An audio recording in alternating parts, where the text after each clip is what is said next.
Hi, Sleepy Divakaran. Hi, sir. Good evening. How are you? I'm fine, sir.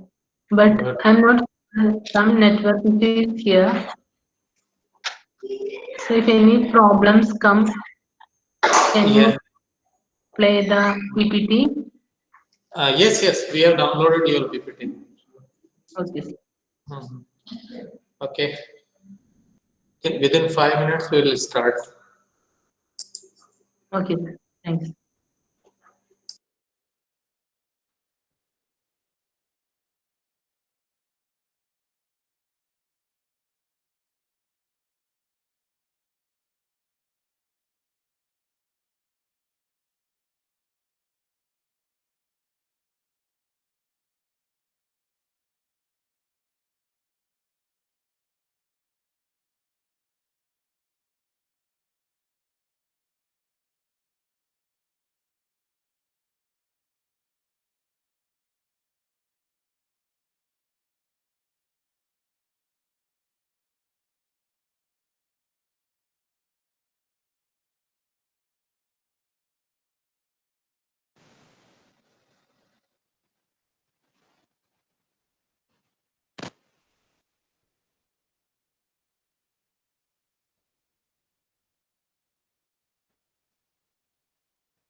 Hmm.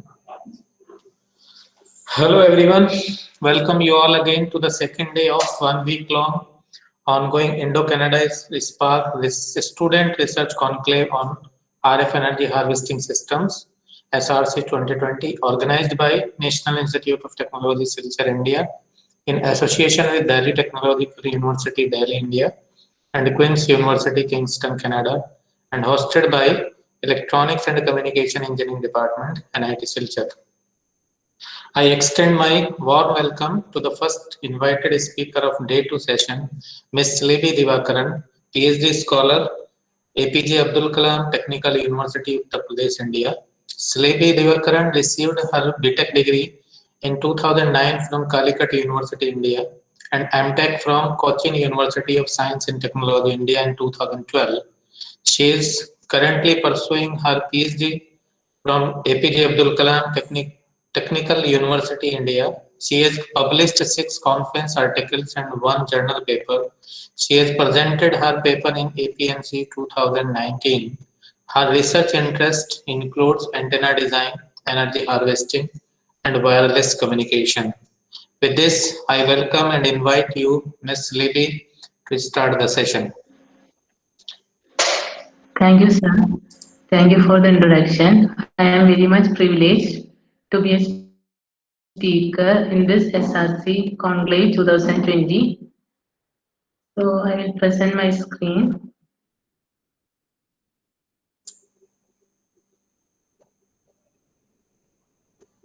Yes, please. You share your screen. Yes, but here it's saying that since it's a PPT, it cannot be opened there in the screen. PPT can be When opened. I'm clicking the present screen, some error is showing. Okay.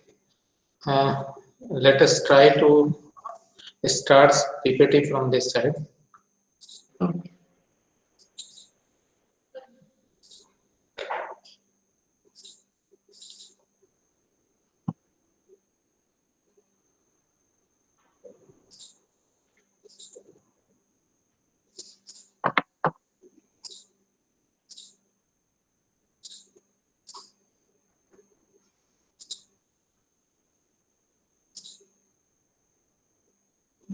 Is it okay to you? Yes, yes. Okay. You just simply say next, then we will press the next button for your slide. Okay. Go ahead, please. Okay. And then audio, I think it will be played automatically. Okay, we can start. So, good afternoon, good evening, and good morning to all those who are present here. I am going to present my topic RF energy harvesting systems and overview. Next slide. So, before going on to RF, this is my contents because it contains an introduction, antenna, rectifier, and some other works done by me. Next slide. So what do you mean by energy harvesting? Energy harvesting means we are acquiring the ambient energy that is available around us and converting it into a form suitable for storage.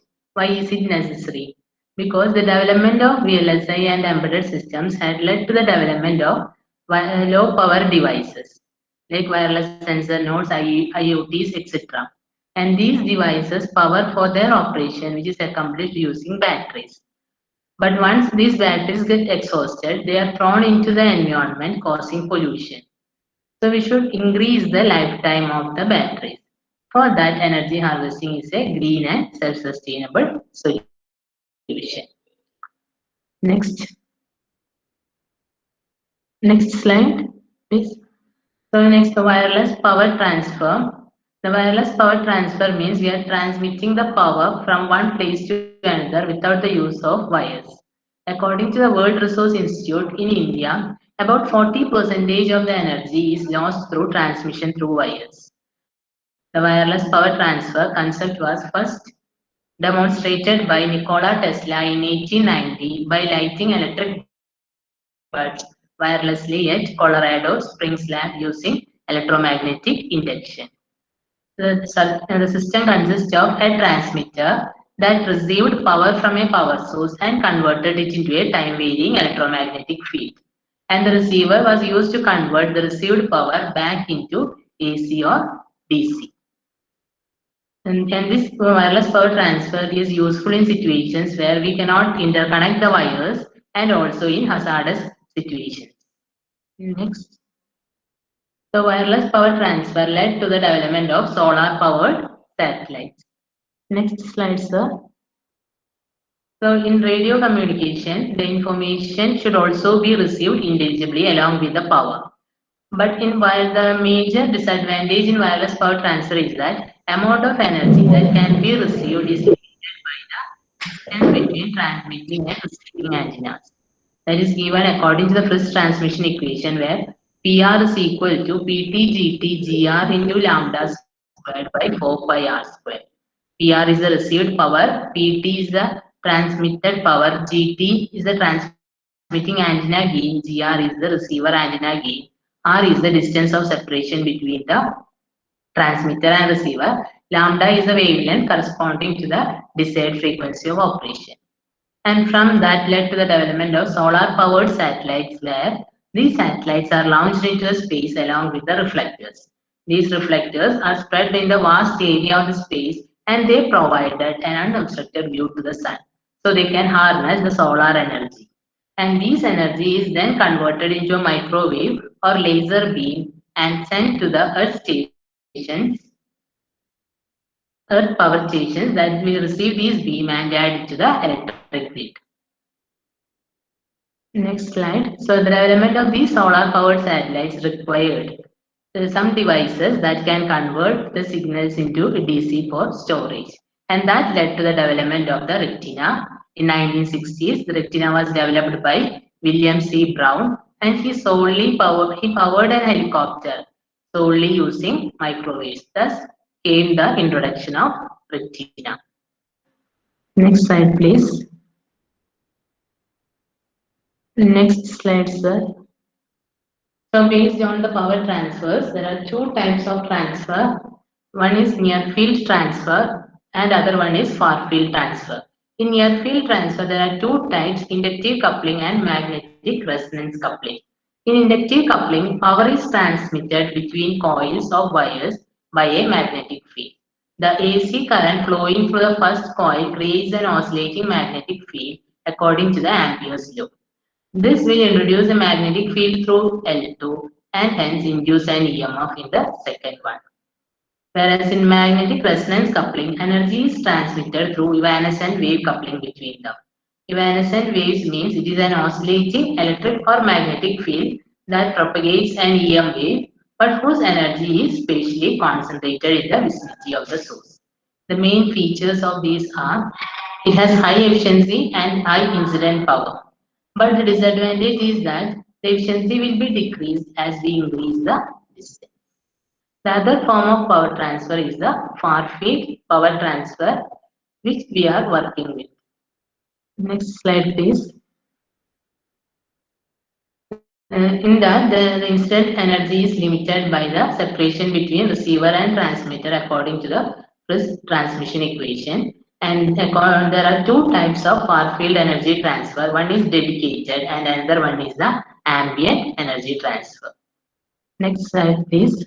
In ambient energy transfer, the energy is freely available. Consider the example of a mobile tower situated in a field and we are using the microphone within our house. So the energy is freely available. That means we can harvest energy from any of the frequency bands. And also the energy is non-directional. That is why we are able to talk using our mobile phone within our home. But these power or this RF energy is affected by shadowing effects, fading and obstructions that will lead to low input power at the receiving side. Whereas in dedicated energy transfer, there is a direct line of sight between transmitter and receiver. So it will have high power density. So it's also highly directional. It is used in situations where we can recharge nodes that require predictable and high amounts of energy, like powering a laptop or a mobile phone. Next slide, please. The RF energy harvesting applications. Here we can see that in body electronics we are using cardiac pacemakers, implanted transcutaneous electrical nerve stimulation devices, etc. Here, when we think of cardiac pacemakers, they require battery for their operation. There are also implantable cardiac pacemakers. When we implant them in a patient's body, once the battery gets exhausted, we are not able to take it out and again put another battery. In such situations, this energy harvesting is a possible solution. Then IoT sensors. IoT sensors means there are large number of sensors placed within a room in different locations. So RF energy harvesting provides a feasible solution for improving the battery life. Then another example is wireless sensor nodes, just like we use in agriculture, like humidity sensors, temperature sensors, etc. Next slide, please. So from this slide, we can find the power consumption of various devices. Due to the development in VLSI and embedded, it has led to the development of low power devices like wireless sensor node whose power is around 100 microwatt, a smartphone whose power is around 1 watt, hearing aid, the power is around 1 milliwatt, cardiac pacemaker 50 microwatt, temperature sensors 27 microwatt. The power requirement in these cases are very low, which allow us to make use of RF energy for powering these devices. Next slide, sir. Apart from RF, there are various other energy sources like sun, wind, etc. So the main advantage of our RF energy is that it is sustainable, it is recyclable, and also it is renewable or recyclable. It is a green solution. It will not cause any harm to our environment. These all features makes RF energy harvesting an attractive solution for powering the low power devices. So various energy sources available are, the next slide please, photovoltaic, which is from the sun. We have higher power density can be obtained from the sun in the outdoor case, which is 15 milliwatt per centimeter square. But in the indoor case, the power density reduces up to less than 10 microwatt per centimeter square. Whereas in thermoelectric means the temperature variations in our human body it is 30 microwatt per centimeter square, and in industrial purposes we know that the power will be more. It is 1 to 10 milliwatt per centimeter square. In RF, for GSM 900 or 1800 megahertz band, we can find that it is around zero point 0.1 microwatt per centimeter square, whereas in Wi-Fi, it's around 0.01 microwatt per centimeter square. The wind, it is 380 microwatt per centimeter cube, which is at the speed of 5 meter per second, whereas in piezoelectric sensors, which is around 250 microwatts per centimeter cube.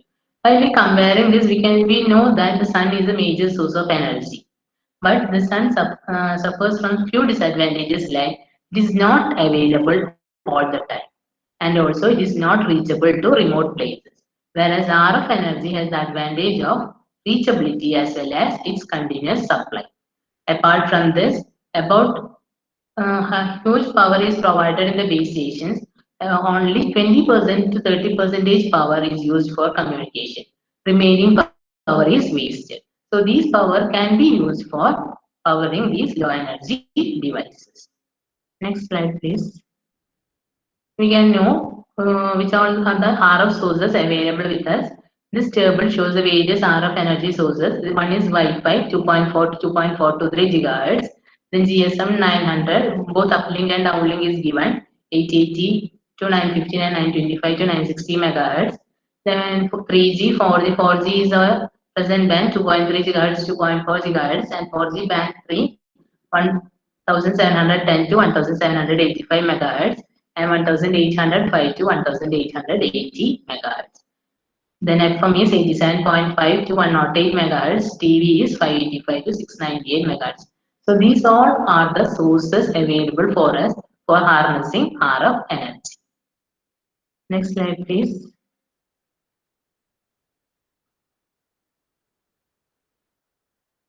So before going into the various aspects of retina design, we should know how much power is actually available in the ambient environment.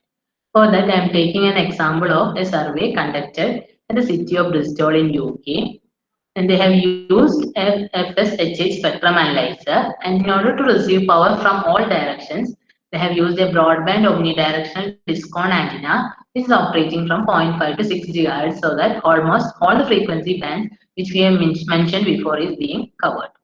And the resolution bandwidth is kept as 30 kilohertz, and the amplitude reference is minus 30 dBm. And they have taken measurement time intervals of 2 minutes. Next slide, please.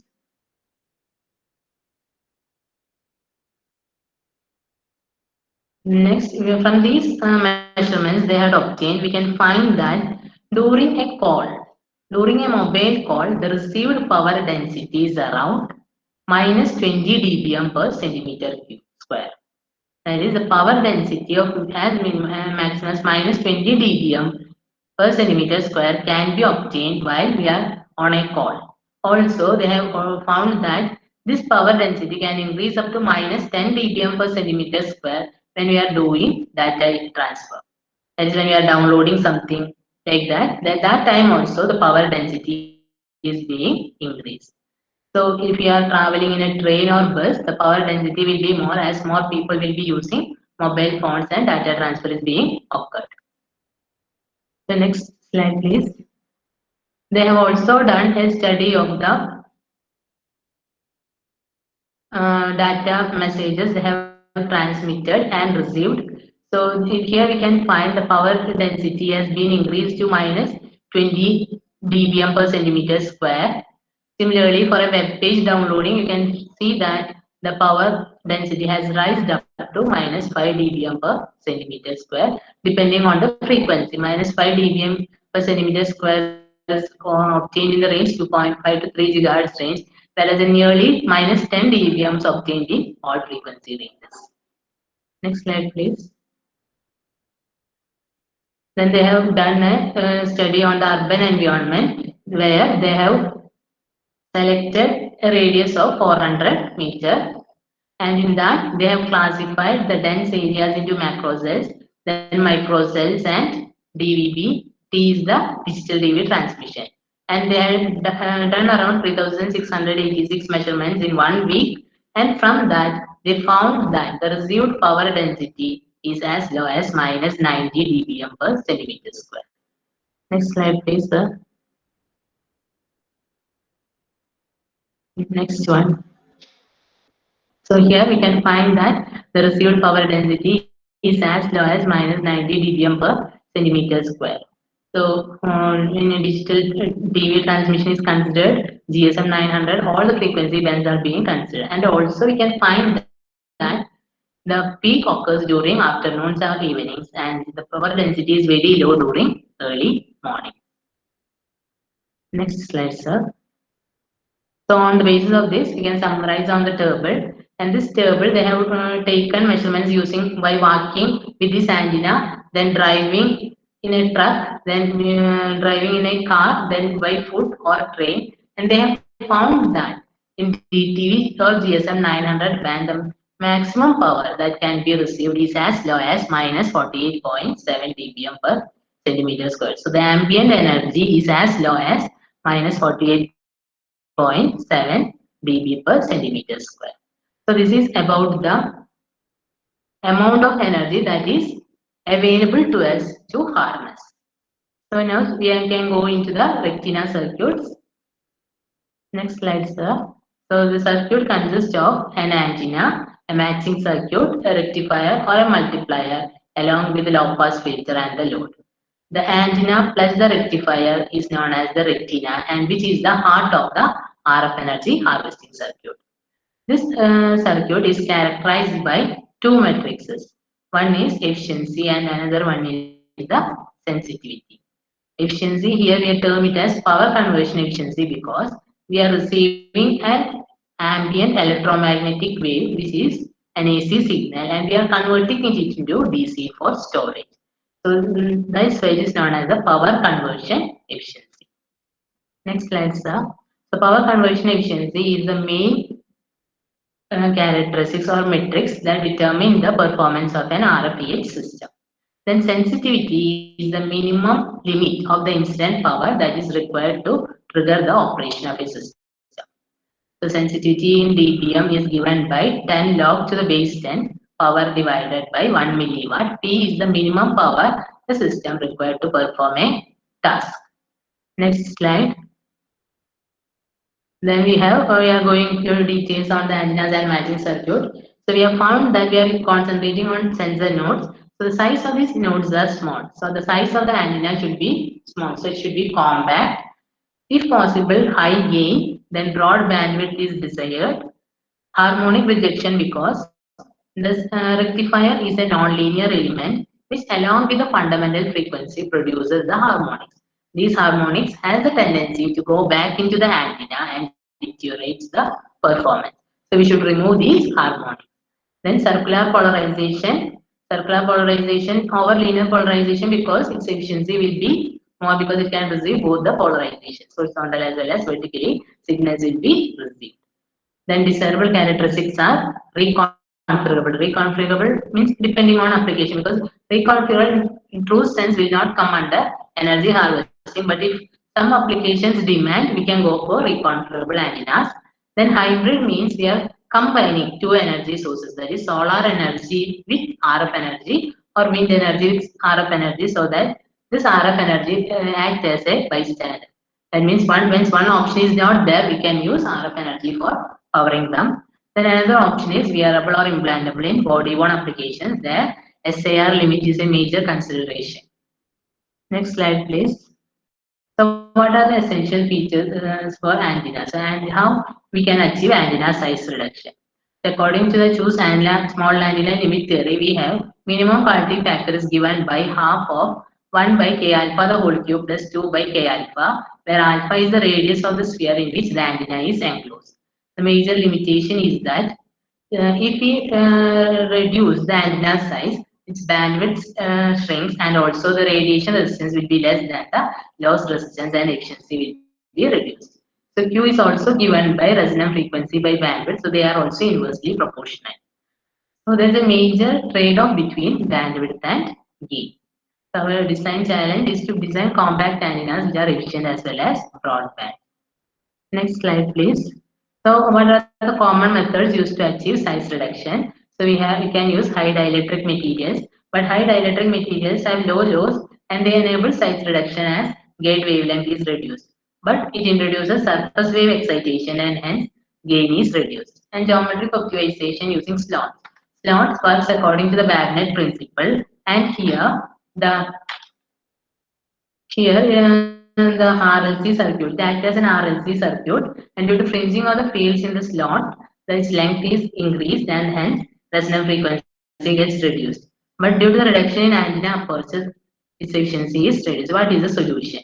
Solution is artificial materials like defected grounded structures, metamaterials, and electromagnetic band gap structures. We can see them in detail. So next slide, defected grounded structures means we are introducing defects on the ground.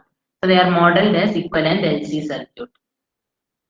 So these defects are since they are introduced in the ground, they will not affect the antenna current distribution. And since this defect is introduced in the ground, the equivalent inductance part will be increased and leads to high dielectric constant and hence achieve a reduction. But when we are using DGS, it should not be used for body-worn application or care should be taken because back radiation is obtained in DGS structures. Meta surfaces, metamaterials, they are artificial materials made of any unit cell structures. And when they can have negative permittivity as well as negative permeability. And when both are negative, we have negative index of refraction. And they are able to manipulate the electromagnetic waves at sub-wavelength propagation distances. So depending on the medium, they can have short wavelength, upright phase change, and chromatic distribution, dispersion, etc. according to the boundary conditions. Since they are modeled and they are also modeled using inductance and capacitance combinations, which may be in series or parallel depending on their placement. And due to these features, they are able to achieve high gain as well as wide bandwidth. Next slide, sir. Next is harmonic rejection is a criteria as previously told. The rectifier is a non-linear element. A radiation into an antenna causes problems. So we should include a filter, rectifier, and antenna, which will increase the losses associated with it or size of the circuit. So in order to avoid that, if we introduce this, if we the antenna itself can act as a filter, then we can achieve compactness as well as reduce the insertion loss associated with them. Next slide, please. Then next we have reconfigurability. Reconfigurability, there are two types. Either we can change the frequency of operation or polarization. Based on that, frequency diversity and polarization diversity is there. Here we will cut slots on the radiator surface and they are connected using switches. And switches can be pin diodes. As previously said, since these pin diodes require some power for their operation, we cannot say it is a true sense energy harvesting principle. Next slide, please. So we have seen some other features of our antenna. So if you are classifying them according to ambient and dedicated, what is the requirements? We can see that in ambient case, as we know, since the antenna can receive power from any direction, we cannot strictly focus on high gain antennas because highly gain means it will be highly directional. So reasonable gain is necessary, high efficiency is necessary, it can receive from all directions, so it should be omnidirectional. Whereas in dedicated case, since high direct line of sight, they can have high gain, directional as well as high efficiency. In both cases, you have to design a compact antenna with high efficiency. Next slide, sir. So what are the possible solutions for them? In ambient case, we can go for broadband metamaterial structures. We know that closed ring rectangular structures are providing wider bandwidth. In composite right and left-handed transmission line configuration, we have normal transmission line is modeled as right-handed transmission line, and in that we know that they are modeled using a combination of inductance and capacitance which act as a low pass, whereas in left-hand side, both the positions are interchanged. Series inductor with shunt capacitance is replaced by series capacitance and shunt inductor, then it becomes a high pass, and combination of this provides a wider bandwidth. Another option is multi-port antenna. So the antenna is operating different frequencies, and when they are combined together, we will have a wide range of frequency of operation. Whereas in dedicated, it can be narrow band if you are concentrating on single frequency or multi-band. So for that, we have a butterfly closed ring resonator is shown in figure. It's a butterfly closed ring resonator is a wide angle polarization sensitive harvester. It can collect power from ambient environment and can deliver it to the load. It has two wires. One wire is connected to the load, so power can be delivered to the load. Other wire is connected between the radiating patch and the ground so that the size of the antenna can be reduced. Another option for increasing high gain is stacking the antenna structures together. So as the number of structures increases one above the other, the gain increases, but at the cost of size. Similarly, for antenna arrays also, as the number of antennas increases, the size is also a problem there. Next slide, please. So this is a comparison of some reported works, and we can find that metamaterial-based patched antenna, that is artificially material. Those antennas are made using artificial materials, are providing better efficiency and impedance matching use due to their improved front to back ratio. Next slide. Here also we can find that EBG is an artificial material based antenna. There we are having an efficiency of 88.75%. And metamaterial multiband antennas are also being worked upon, and efficiency improvement due to better impedance match is obtained. Next slide, please. So matching network is the second part of the circuit. So how are the matching circuits classified? And we know that the matching circuits are used to match the load impedance with the source impedance. Here, since this small signal equivalent is not applicable for high frequency systems due to the large input signal without the DC bias, we should have other forms of matching circuits. So our aim of matching circuit is to match the antenna impedance with the source load impedance. Load impedance means rectifier impedance along with the load or remaining circuit impedance. So it should match this impedance irrespective of frequency, load resistance, and input power variation. So matching network should be small form factor so that it should be incorporated within these sensor networks, as well as it can have wide bandwidth of operation. We can go for lumped as well as distributed.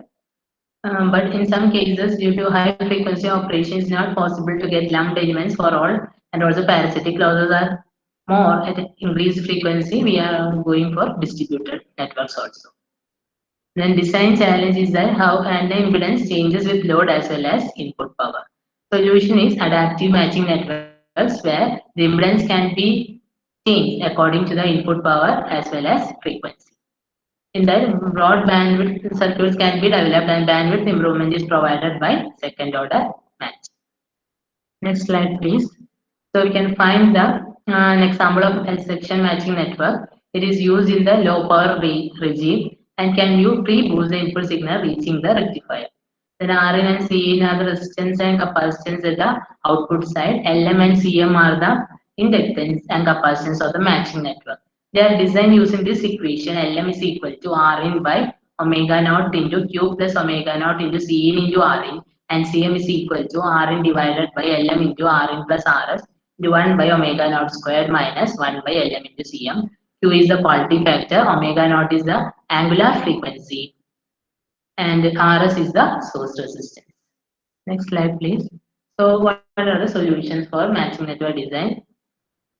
So, what are the requirements? We require that should be broadband so that wide bandwidth can be accommodated. Then it should be able to adjust for power variations.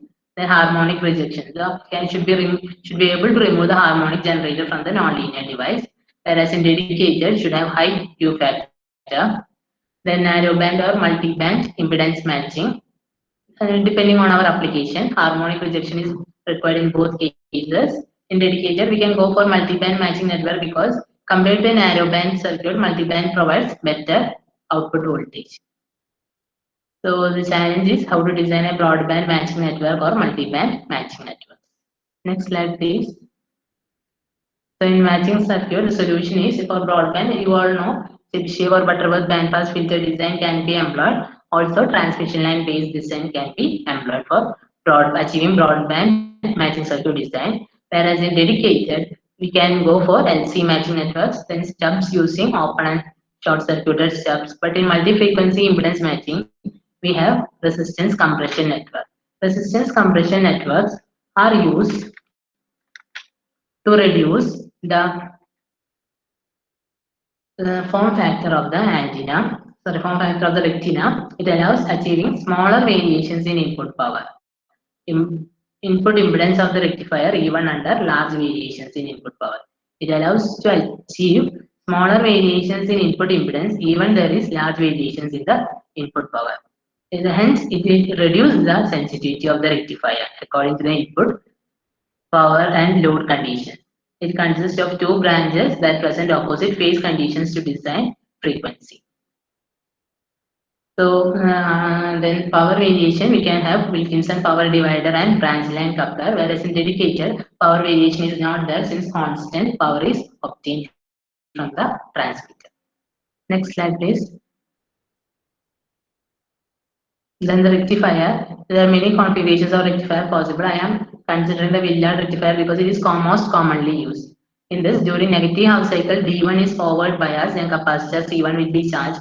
And during the positive half cycle, along with the input, the charge loading capacitor is sent to the C2 since D2 is forward bias and D1 is reverse bias. So the voltage that is discharged from RL is obtained as output voltage and is equal to 2 Vm sin omega t minus 2 Vm. Vm is the peak input voltage, omega is the resonant frequency, and Vf is the drop across the diode. The other one is the Dixon charge pump, but it requires an external clock pulse for stimulate its operation.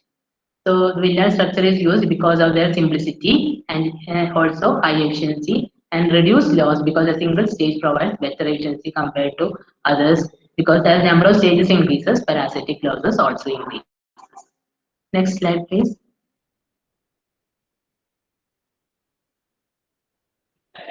Then what are the challenges in rectifier design? Because currently available devices have high threshold voltage is one of the major challenges. Then harmonic generations from the rectifier elements.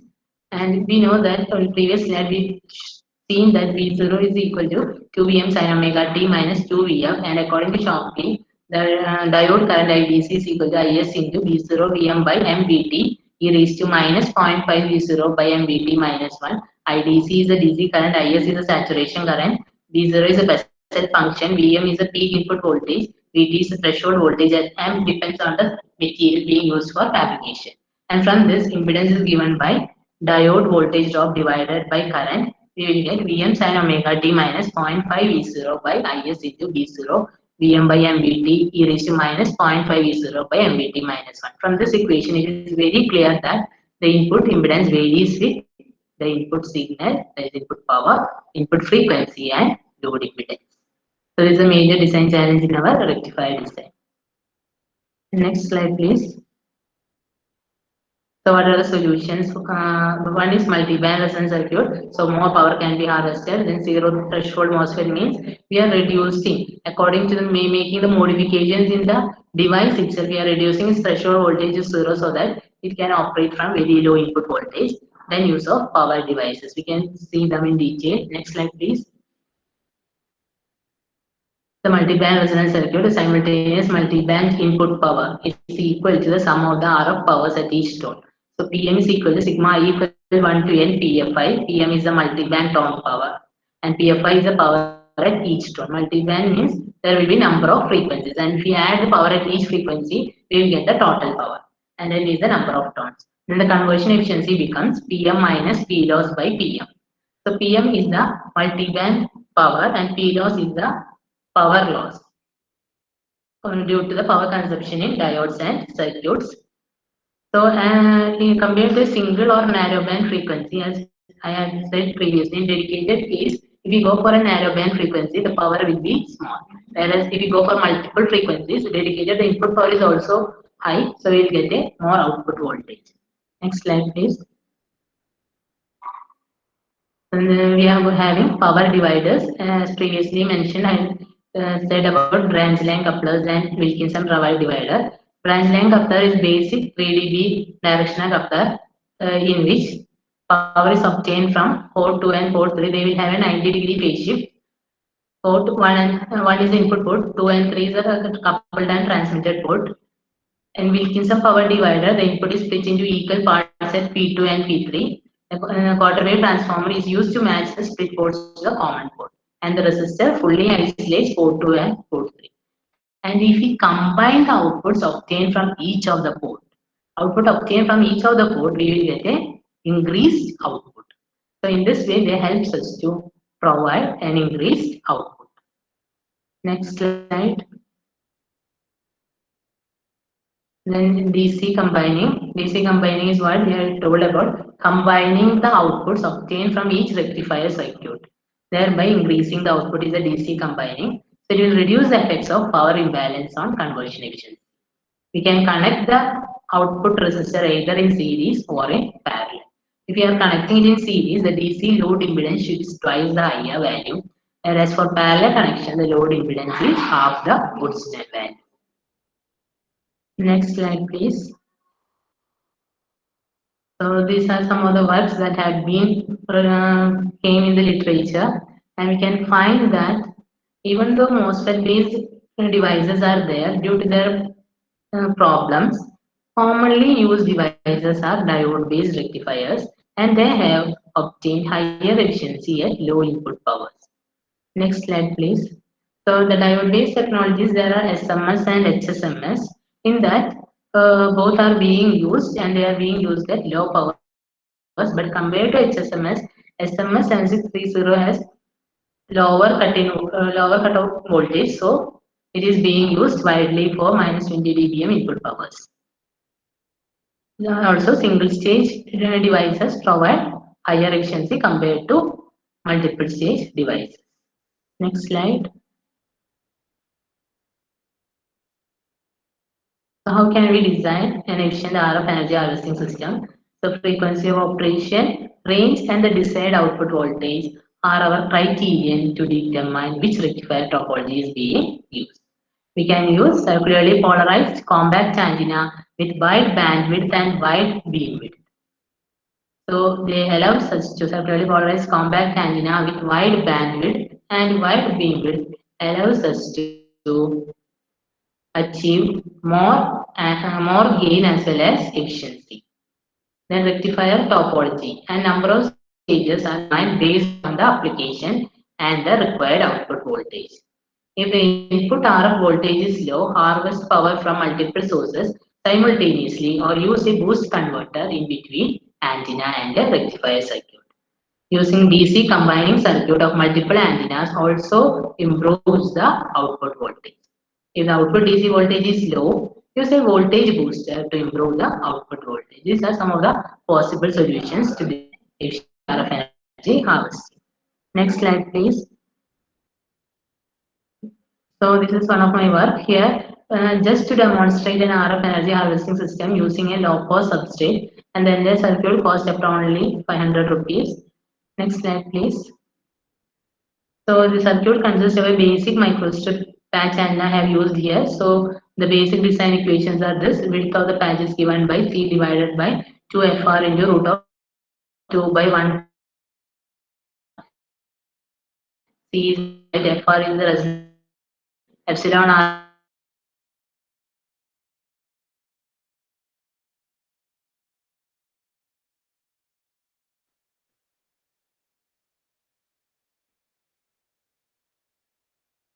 circuit.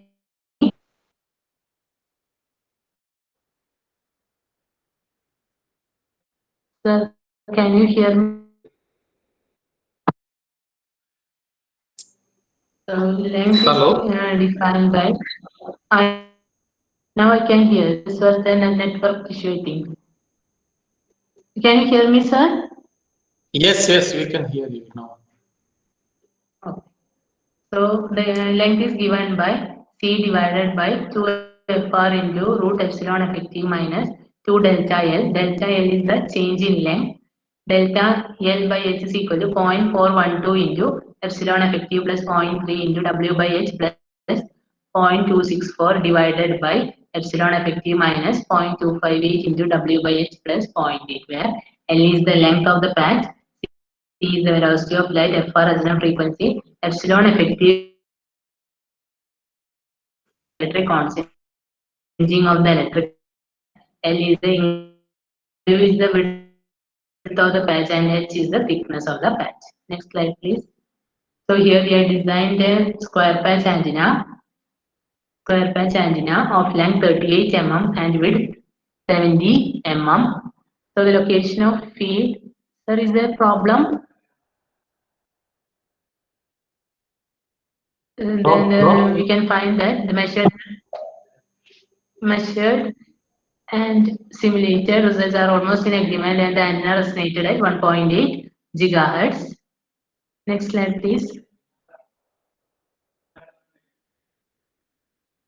So the rectifier used for this circuit is same printed on the FR4 substrate of thickness 1.6 mm, epsilon r 4.4 mm. The C1 capacitance chosen to be 70 picofarad and the diode used is 7604. The load resistance was selected to be 3 kilo ohm after simulations TDS circuit.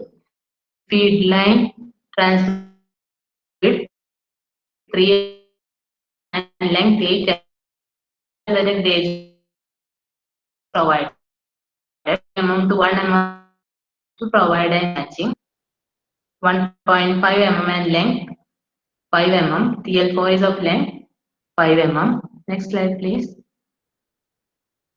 And we can find that by connecting the rectifier alone, we were able to achieve an efficiency of 60% by measurement and 68% in simulation. Now we are going to combine this rectifier patch and next slide, please.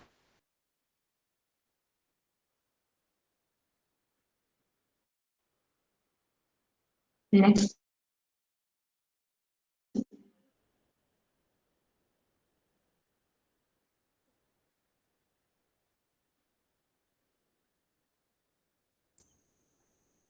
Next, the output voltage. The output voltage of the rectifier is 0.8 volt and 1 volt. So the rectina, when we combine the rectifier and antenna, we know that there will be losses associated with it. So there will be losses associated with the cable and the antenna. So the rectifier was designed to be operating in 0 dBm.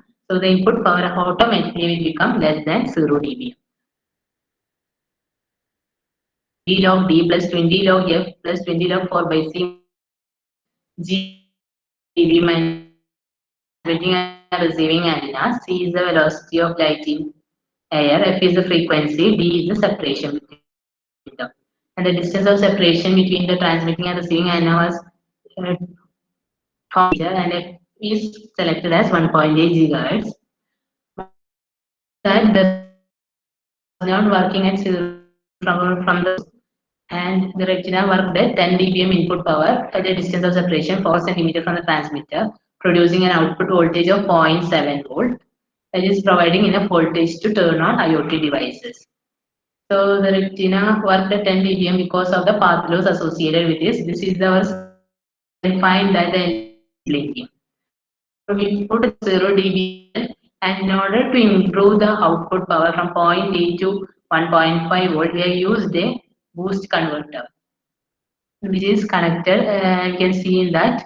So along with the rectifier circuits, we have used a buck boost converter so that the input voltage, so the output voltage from the rectifier has been improved to 1.5 volt to light the LED bulb. Next slide, please. This is our recent work. We use a multi-port dual band retina. So it consists of a planar microstrip patch antenna, which is used as a combination of inverted L antenna and an E-shaped structure.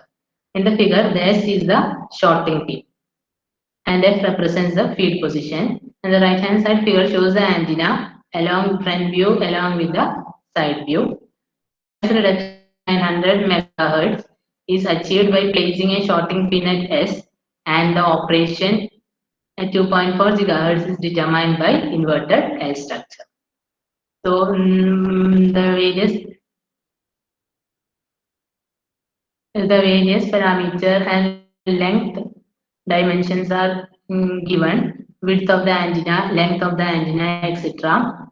Then the field position x1 and y1 is obtained as 3.5 and 4 millimeter, etc. And the overall size of the antenna is around 50 by 47 mm. Next slide, please. So the shorting, how the shorting can reduce the antenna size, we can see that. So the basic structure of the antenna is a passive circuit and in parallel patch antenna. So according we can obtain resistance values Q omega C, Q factor omega squared frequency capacitance, and ZIS is equal to J omega omega L dot into R plus RC omega square. Ls by Ls into L.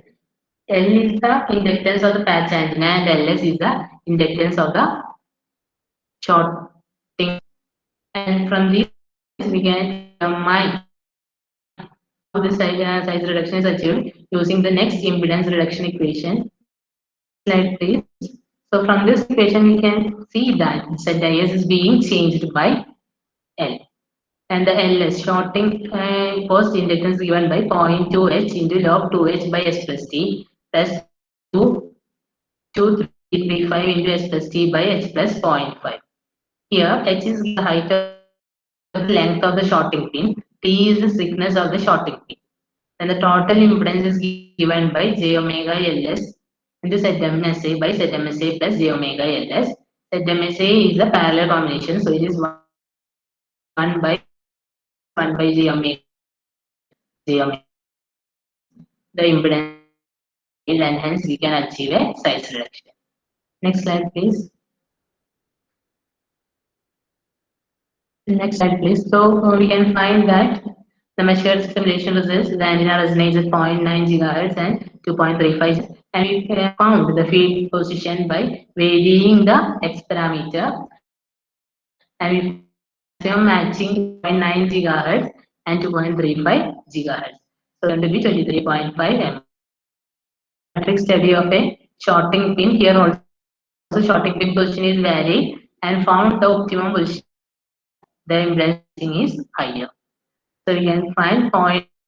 We can without antenna resonated at 4 gigahertz matching was when we introduced down to 0.9 gigahertz and the matching has been improved.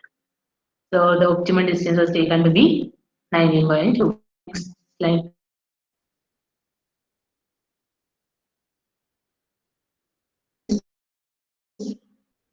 So this antenna structure is arranged. Same antenna structure is being arranged on all the sides of the cube.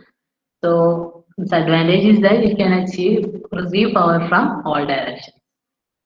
So we can receive RF energy from everywhere and with orthogonal polarizations. Along with the rectifier circuit for each antenna when hung at any location, solution to charge IoT device. Next slide, please. So this is our antenna structure. Now we can find the next slide, please.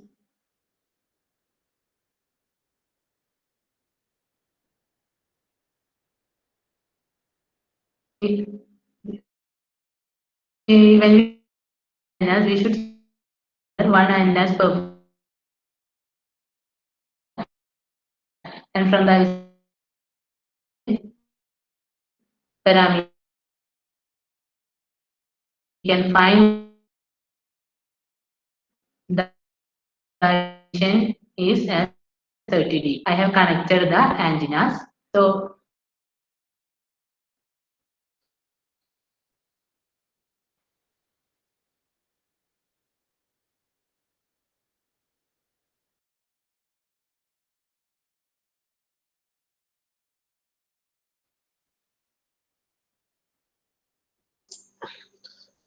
Hello, Sleepy, we are not hearing you.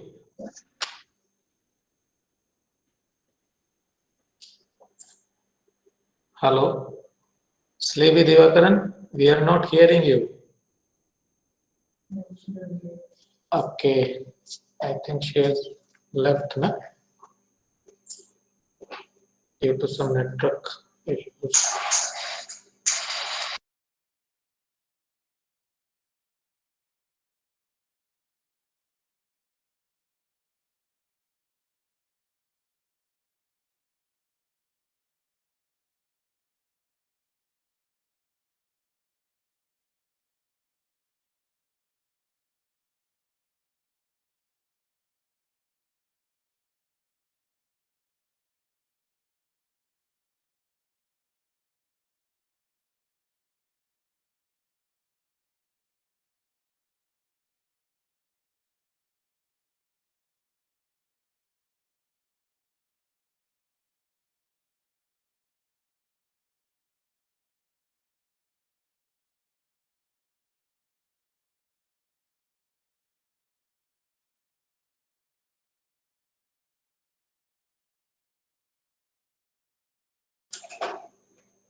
All the participants, please have a patience. There is just some network issues on the speaker side.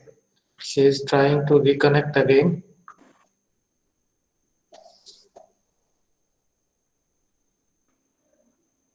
sir, can you hear me? Yes, we can hear you now. This shows the arrangement of next slide, sir. Arrangement of antenna. So from this we have the current distribution of the antenna element at both the frequencies, that is at 0.935 gigahertz and 2.35 gigahertz. So from the current distribution, it is clear that some of the radiations are passed on to the ground. So at 935 gigahertz, then I will have a figure 8 pattern, whereas in 2.35 gigahertz, radiation pattern will be unidirectional. So next slide, please. So this is the radiation pattern at 22.35 gigahertz, and we can find that the measurement is made by connecting matched and giving feed to one antenna and connecting match loads at the other ports, so that we can find that from the figure, the antenna radiation pattern is being rotated, or the antenna is able to achieve capture power from all directions. Next slide, please. Next is the radiation pattern at 950 megahertz. From the figure is clear that the antenna is able to capture power from all directions. Next slide, please. So in this 3D radiation pattern is simulated in CST software, and from this figure it is clear that there is maximum receiving capacity in when we place the antenna as a cube, the power is received at both the frequencies from all directions. Next slide, sir. So our work is compared with the previously reported works, and from this they have, if we look at some of these works, we can find that their size is high, 380 by 100 millimeter or 240 by 240 millimeter square. Next slide, sir. Here in this work, our antenna size is about 50 by 47 mm square, and again is 0.8 dBA at 950 megahertz and 4.4 dBA at 2.4 gigahertz. But here the gain is low at the first frequency because due to shorting, the antenna size is reduced, the effective aperture is reduced. As a result, gain is being reduced. Next slide, sir. So this is a matching circuit that has been used for making our retina. As a basic LC's combination with the C, capacitance is used. Qn is the quality factor, Zi is the input impedance, Xn is the input reactance, R is the input resistance, Xc1 and Xc2 is the reactance of the capacitor C1 and C2 respectively. Then R1 is resistive impedance and Xi is the reactance of the inductor. Then Q is equal to, we can find that X by RL. So XCA is equal to Rin by Q. Rin is the input resistance, Q is the quality factor, and we can design XC2 using R load by root of R load by 1 plus Q square minus 1.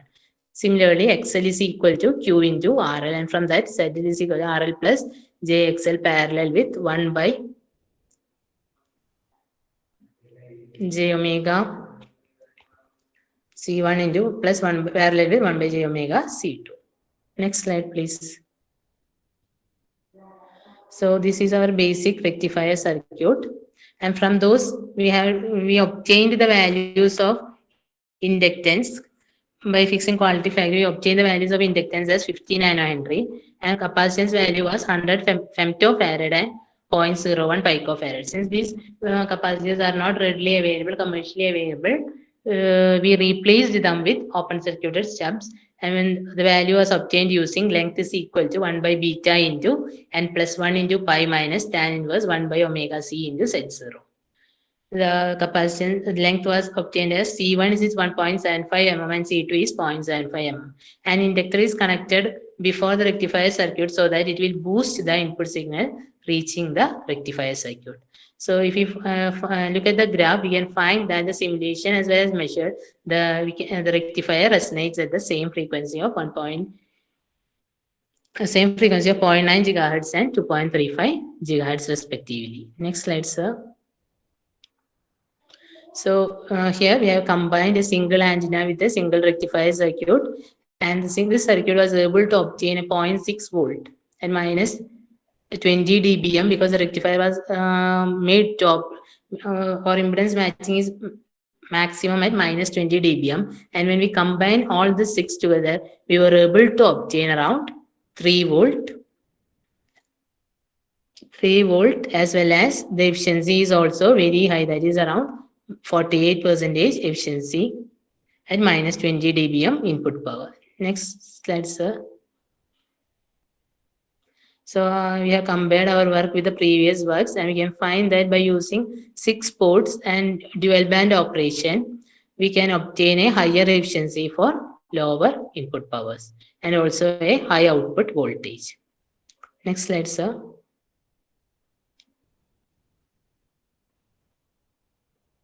So as a part of conclusion, we have discussed about different antenna topologies for RF energy harvesting system, and we have compared based on different parameters of operation. For ambient RF energy harvesting system, an antenna with omnidirectional radiation pattern or an antenna array is preferred, so it can receive signals from all directions. But we should keep it in mind that the size of the antenna array should be small as possible. Then circularly polarized metamaterial based reconfigurable antennas are preferred for RFEH system to achieve high conversion efficiency. The rectifier topology selected should be able to achieve high conversion efficiency even under load variations as well as input power variations. Next slide. I would like to thank Dr. Deepti ma'am, Naseemuddin sir, and Jobin sir for providing me an ambient opportunity to work under their guideship in this area. I would also like to thank SRC 2020 coordinators as well as NIT Silchar for giving me such an opportunity. Thank you. Thank you. Thank you, Divakaran. Uh, there is Thank one you, sir. there is one query from the participant to you. Okay, sir. In a reconfigurable case, how could a proper Okay. impedance matching between antenna and rectifier is achieved? In reconfigurable case, we can achieve this impedance matching using adaptive matching techniques. It should be able to, this matching circuit should be able to tune between these two frequencies. Okay. No other further query is there. Okay. Okay. Thank you. Thank you very much for sparing time for this lecture. In spite of several network related issues on your location, finally the lecture has been successfully delivered. There were some sound issues in between, but anyway, participant has cooperated a lot. Thank you. Thank you, Slebi, for accepting our invitation and for delivering a quite informative session. Thank you. Bye. See you later on. Thank you, sir. Thank you, participants, for patiently hearing me. Thank you, sir, for providing me such a good opportunity. Thank you, sir. Bye, sir. Thank you.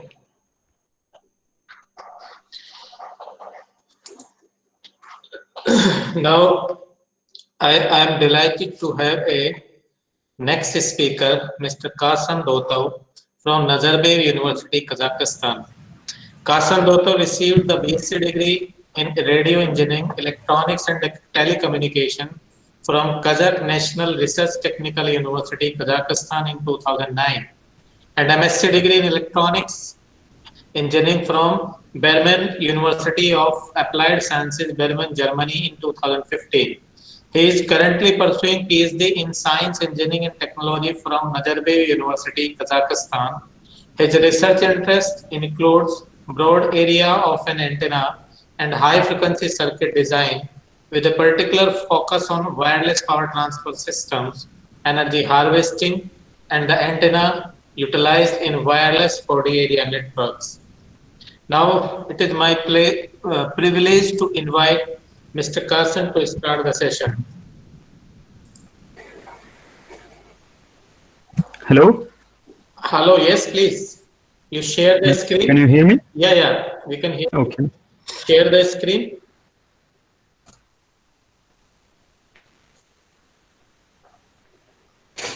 Can you see? No. Now? No, on bottom right side, one icon is there. Present now. Yeah, it is actually showing that. Yes, I think now it is coming. Okay, I think I somehow. Not at all. I am not 1 minute. seeing your. Okay. In my.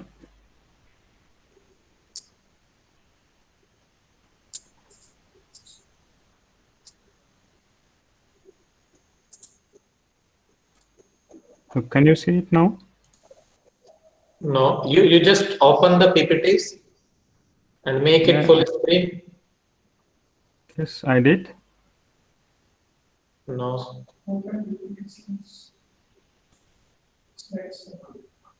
Better you leave the session and you join again. Okay, let me do it. Okay.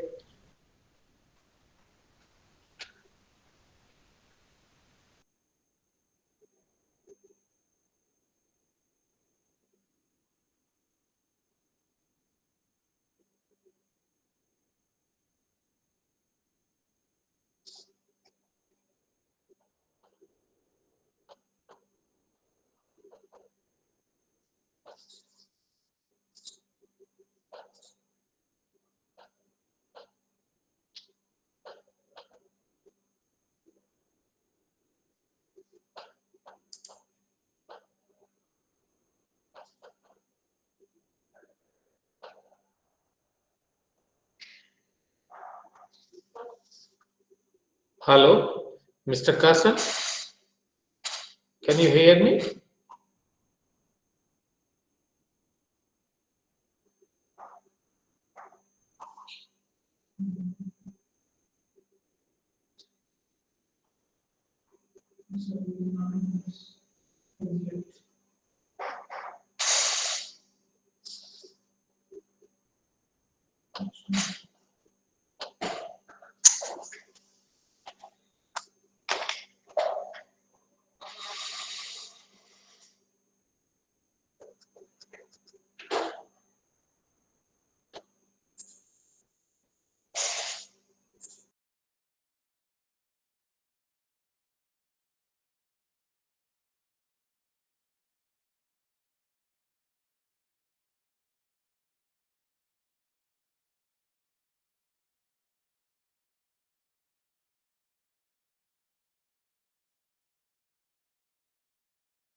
Yes, now your screen is visible.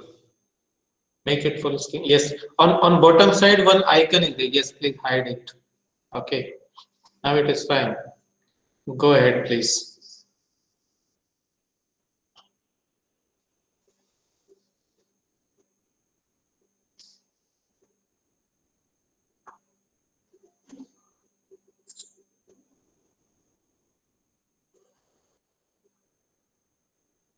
I think your microphone is mute.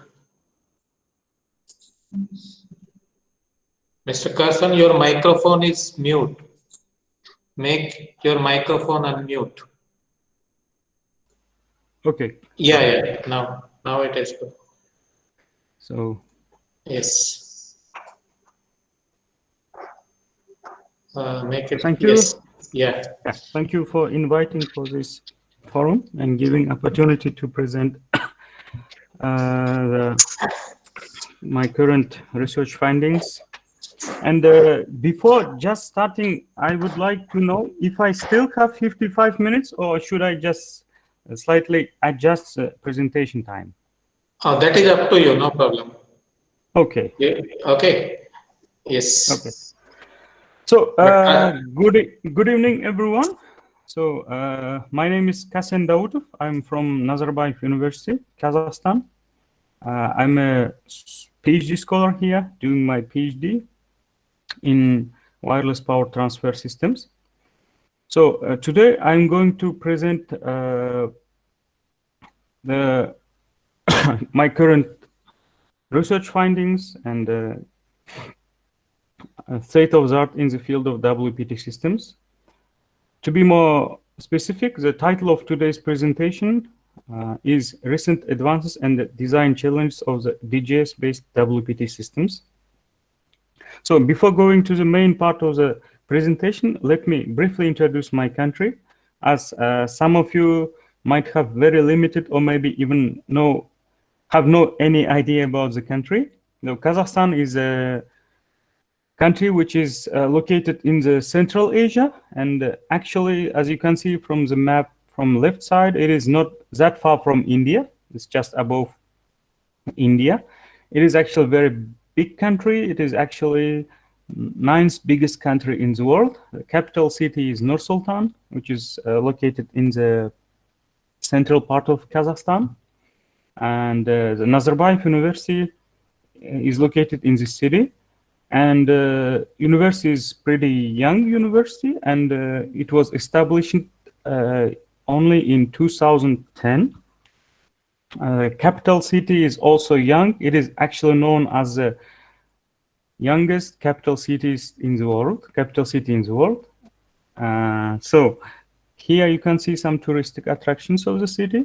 Since it is young, it is also modern. So you can visit and enjoy the country, the city, especially. But my only advice would be to come in summertime, because winter time is a bit cold here. We have actually very strong winters, very cold and very snowy. And it is actually also known as a second coldest capital city in the world. So this is all about my country very briefly. So now let's move to the main part of the presentation. So today I'm going to talk a little bit about the main basics of the wireless power transfers and key challenges of the systems. Also then I will show some stepwise design process of DGS-based WPT systems. Then I will show the current state of the art in this field. And finally, before concluding the presentation, I will show some current research findings, some interesting observations, and of course, the future research directions of this field. So premise is that nowadays high frequency devices are involved everywhere. It is expected that by 2020, there will be around 30 billion high frequency devices. And also these high frequency devices can be the backbone for upcoming 5G technology, and also of course can be part of the wireless power transfer and the energy harvesting systems. In general, wireless power transfer means transmission of electrical energy without employing any physical link. Nowadays, it is becoming very widely used and finds useful applications in areas such as implantable medical devices, consumer electronics, wireless communications, electrical vehicles, etc. The wireless link between the transmitting and the receiving node can vary, and it can be air or biological tissue. It depends on the application scenario. And the main advantage of the system, it can give the full mobility for the users. This is very convenient for users. There are two main techniques available. First one is far field, also known as a radiative, and the second one is non-radiative. In case of radiative technique, usually wavelength is less than the transmission distance, but for the near field type, the wavelength becomes higher than transmission distance. And the radiative type of WPT can be achieved using microwave techniques and lasers. On the other hand, near field types are usually achieved by using so-called coupling techniques, and these coupling techniques can be capacitive coupling or inductive coupling. Far field wireless power transfer system. Of course, the idea first belongs to the Nikola Tesla, who had some experiments on sending power wirelessly in the beginning of 19th century. However, the first wireless power transfer using microwaves was introduced by Mr. Brown or Dr. Brown. He was powering wireless drones, and usually the size of the antennas in far field are very large. In general, we can say that efficiency is poor, considering that pass loss and antenna gain, etc. But this system is very practical for large distance, and therefore we can say that it's a very good candidate for space applications. And sometimes researchers have some issues regarding this technology, that not always this technology considered to be safe for the environment. So next type is a near field WPT system. This inductive power transfer makes use of Faraday's law of electromagnetic induction. As you can see from the illustration, it's a time varying magnetic field in primary inductor induces the EMF in the secondary coil, which subsequently gives rise to electric current, which enables power delivery to the load. Here, as you can see, diode in the diagram, the role of this is conversion of alternating current to the direct current. So next type of near field WPT system is capacitive power transfer. In this case, electric field becomes paramount. So two parallel metal plates are involved to produce displacement current. Of course, in turn, this current creates the electric field, which in turn results in the creation of magnetic field, so that wireless power transfer takes place. This technology also has huge application areas such as electrical vehicles, IoT sensors, etc. And here we can also further extend the idea of inductive coupling by introducing the new, but not new, but extension of inductive coupling, which is called magnetic resonance type of coupling. In this case, we employ transmitting resonator and receiving resonator. And these resonators actually have more coupling because they are resonating at the same frequency. Thus, we can focus the power at certain frequency, and therefore the delivered power can be improved. So briefly, some of the technologies, as you can see from this table, inductive coupling is usually for, and inductive and the capacitive coupling usually for short range and uses frequency range between hertz and megahertz.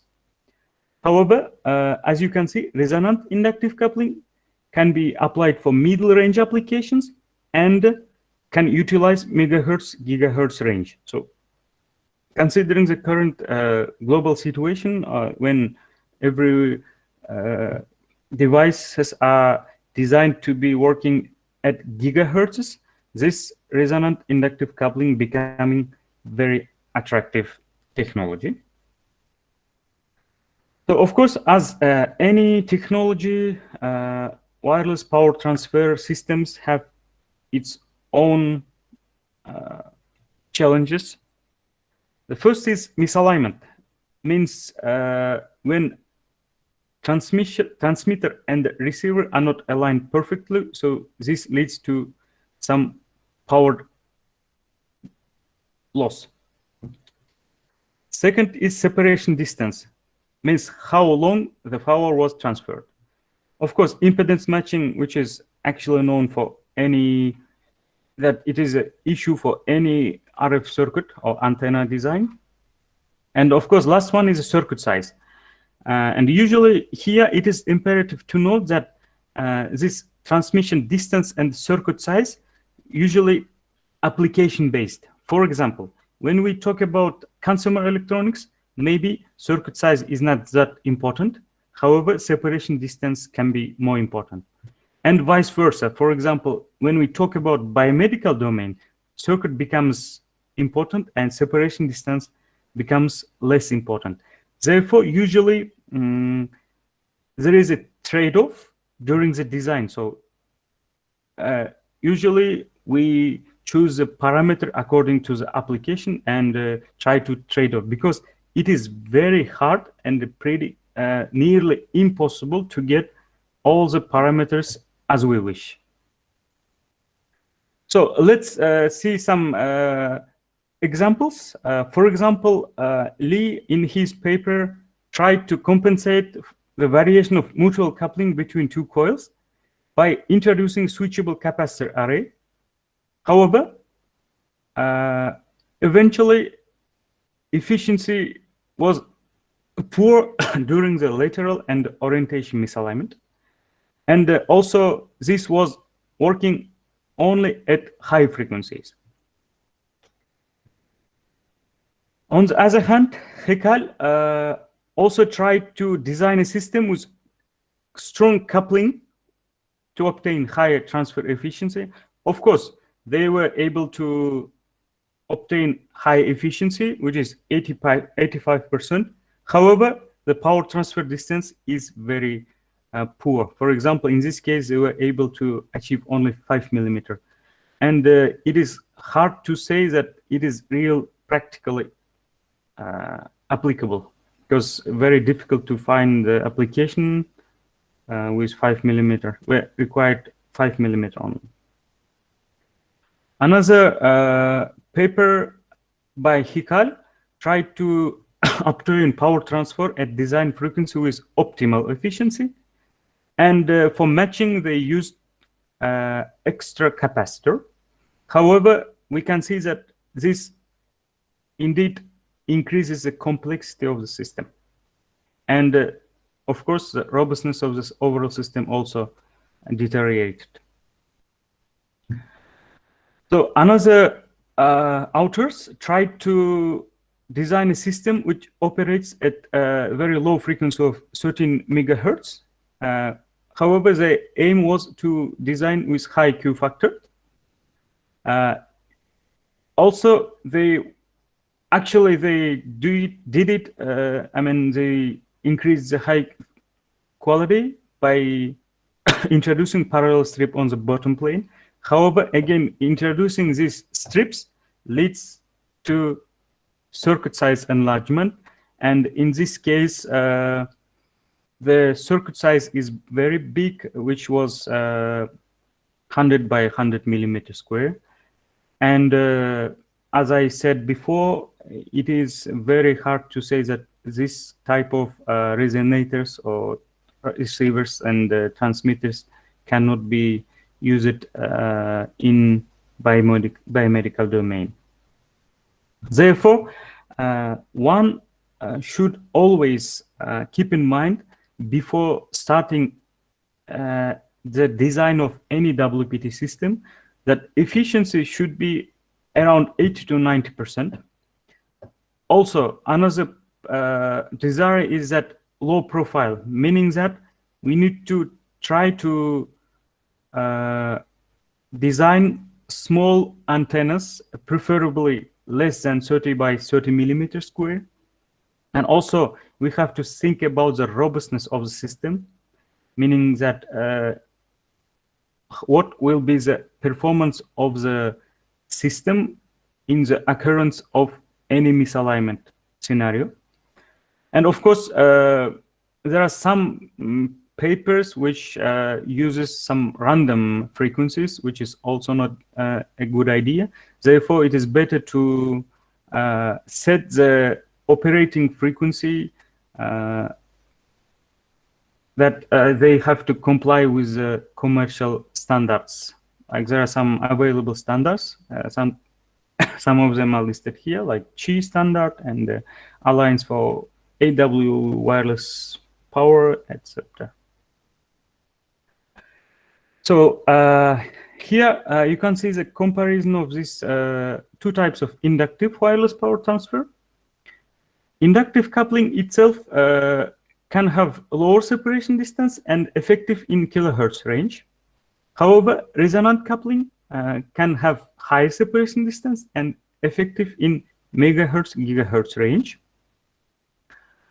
This resonant coupling technique of inductive wireless power transfer can be achieved by 4 named configurations. First, defected ground structure, printed coils, leads wire, or copper tube.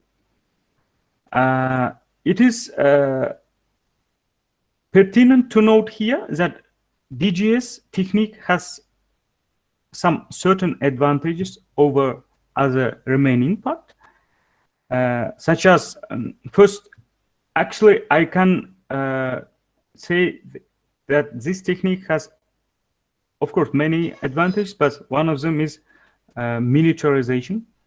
Second is simplicity of the design, and the third one is it can give robustness to the system. Therefore, nowadays using DGS technique to develop wireless power transfer system is becoming more and more popular.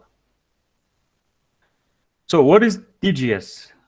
DGS is simply a defect etched on the ground plane, and this eventually changes the current distribution of the ground plane, and this results in band stop characteristics. For example, in this figure, you can see that etched slot. This sometimes they call it, some people call it DGS. Sometimes they call it double square, and it's up to really the researcher. Here you can see that square loops gives rise to the inductance, and etched gap which connects these two squares gives rise to the capacitive effect. Of course, since different types of defects lead to various results, many researchers try to find the optimal defect, or try to analyze, investigate many various defects, and try to figure out that this certain shape has some advantage over others in terms of this parameter and this parameter.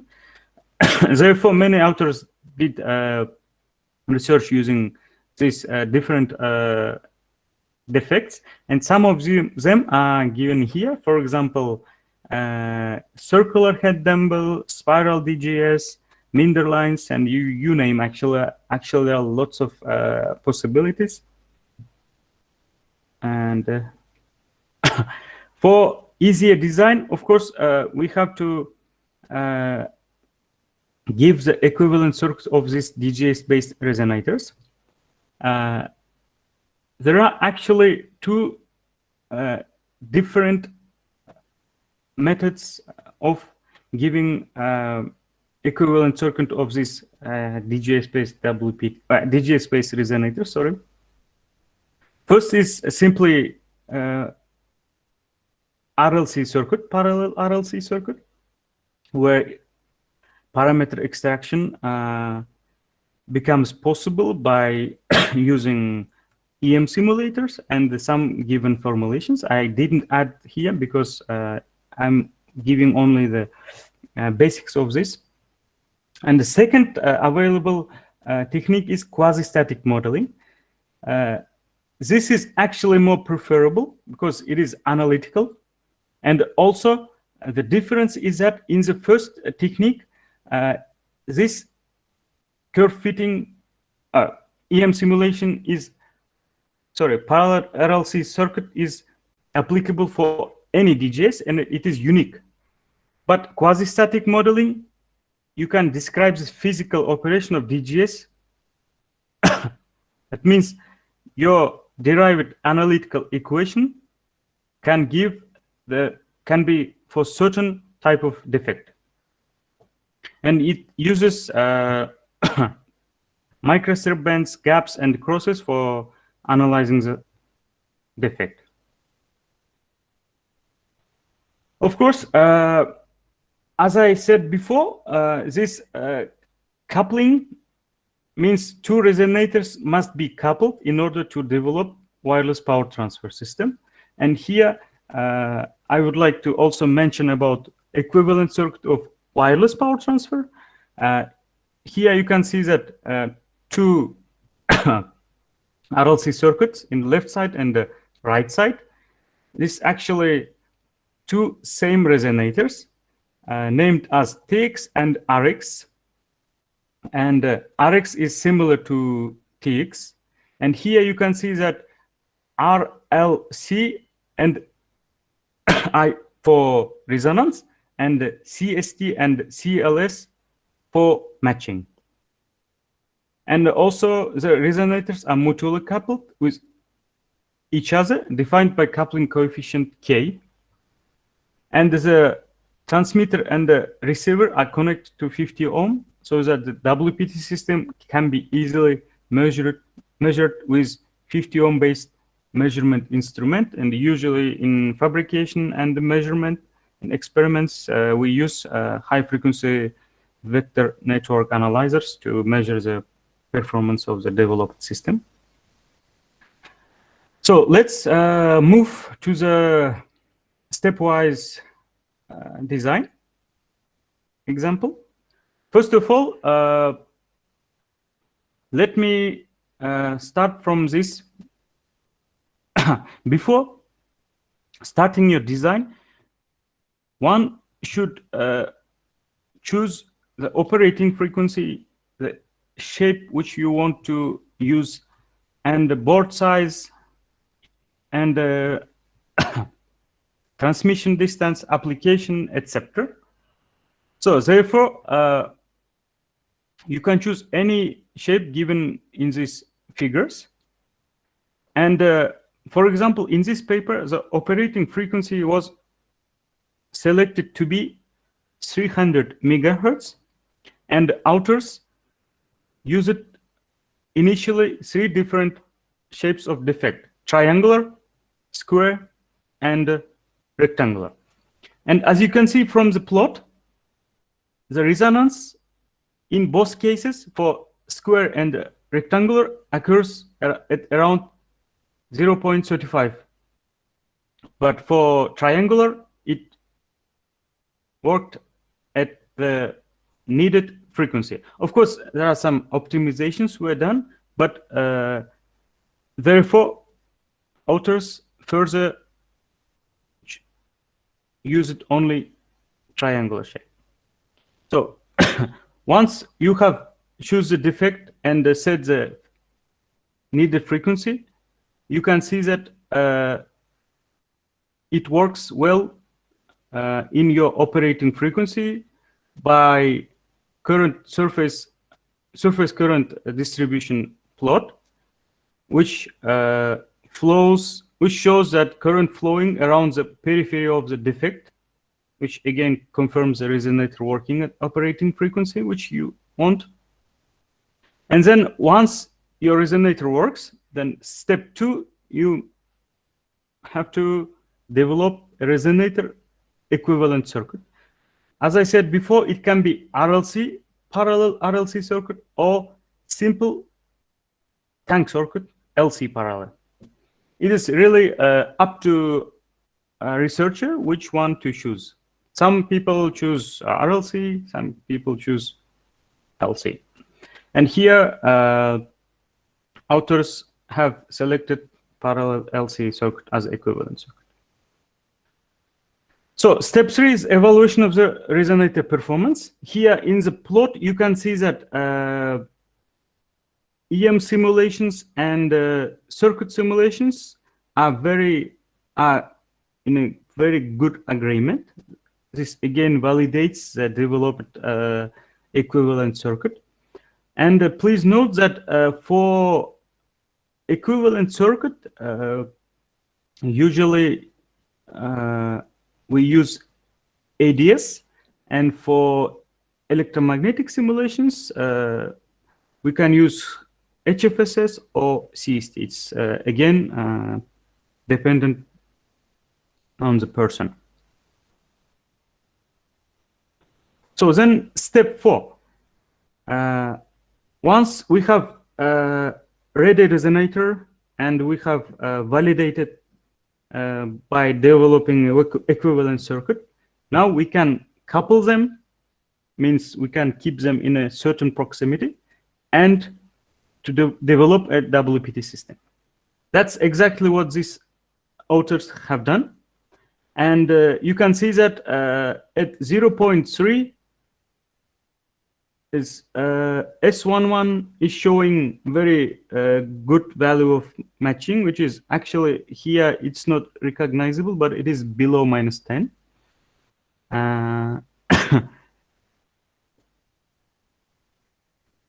And here you can see that of course step 5 is after you have simulation results, now you go to measurements. And here you can see the printed resonators, two of them, they are actually identical, and the experimental results versus electromagnetic simulation results. Of course, as you can see, there are some slight shift between EM and measured results. However, it is fine because it can be attributed to in-house fabrication, soldering issues, and quality factors of the used elements, etc. So this is totally okay. And for power transfer efficiency, usually we use the given formula. And unfortunately, authors did not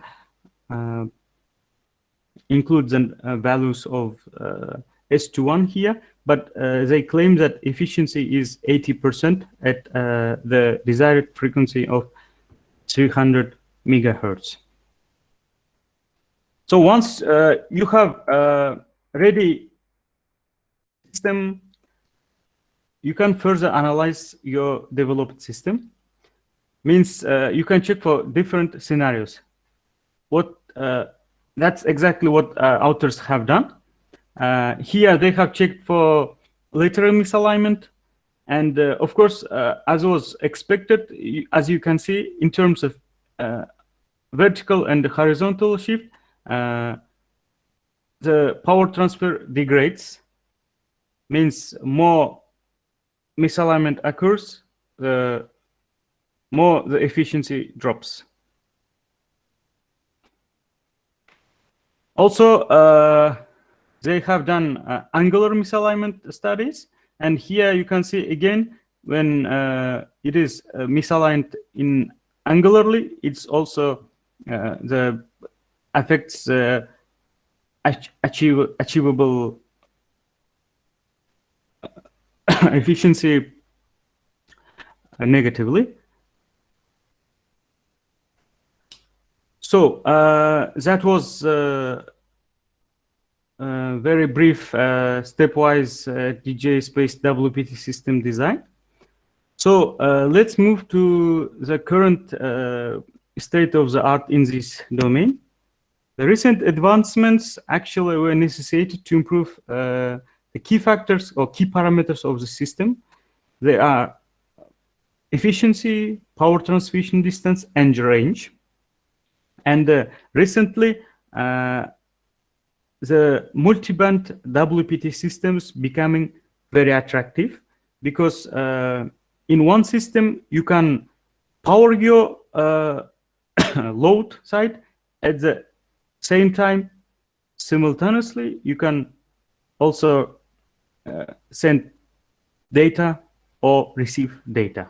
Usually, it is very effective for biomedical domain again. So one of the big papers in this field came in 2017, where authors proposed H defect and tried to have very miniature wireless power transfer system. Here, as you can see, again, they also, after proposing the resonator, they developed the equivalent circuit. And here, as you can see, equivalent circuit and EM simulations for their case is also a slight shift, but it is pretty much acceptable.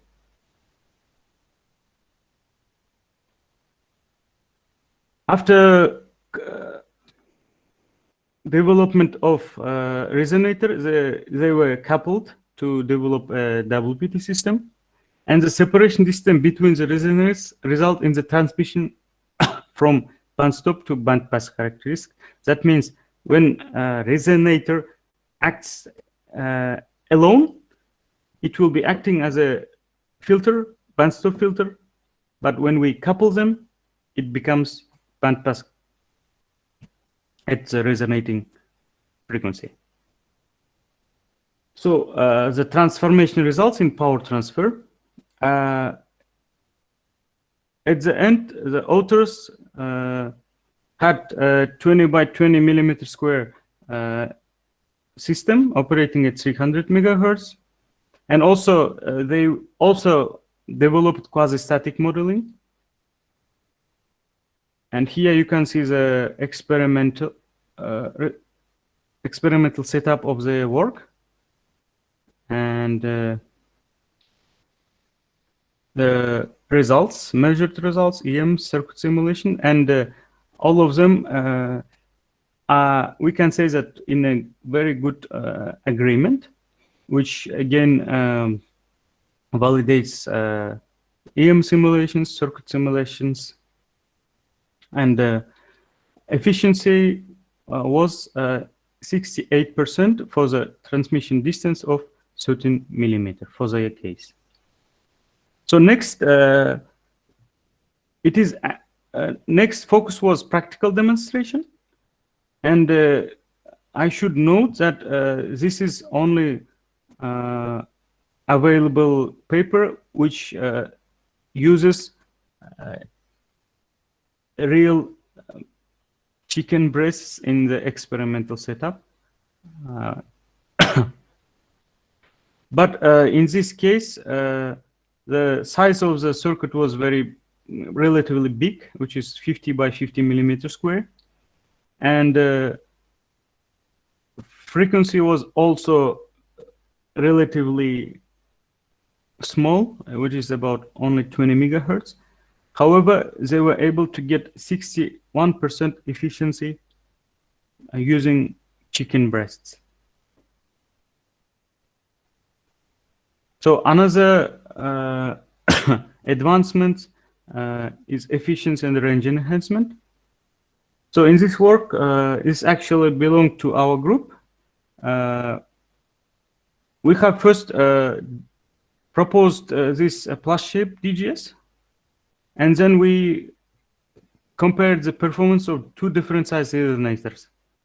And we figured out that 13 by 30 millimeter square resonator is optimal for our scenario. Therefore, this size was selected for further studies. And again, we have developed equivalent circuit, and here you can see the comparison between EM simulations. EM simulations and circuit simulations, and they are pretty much the same.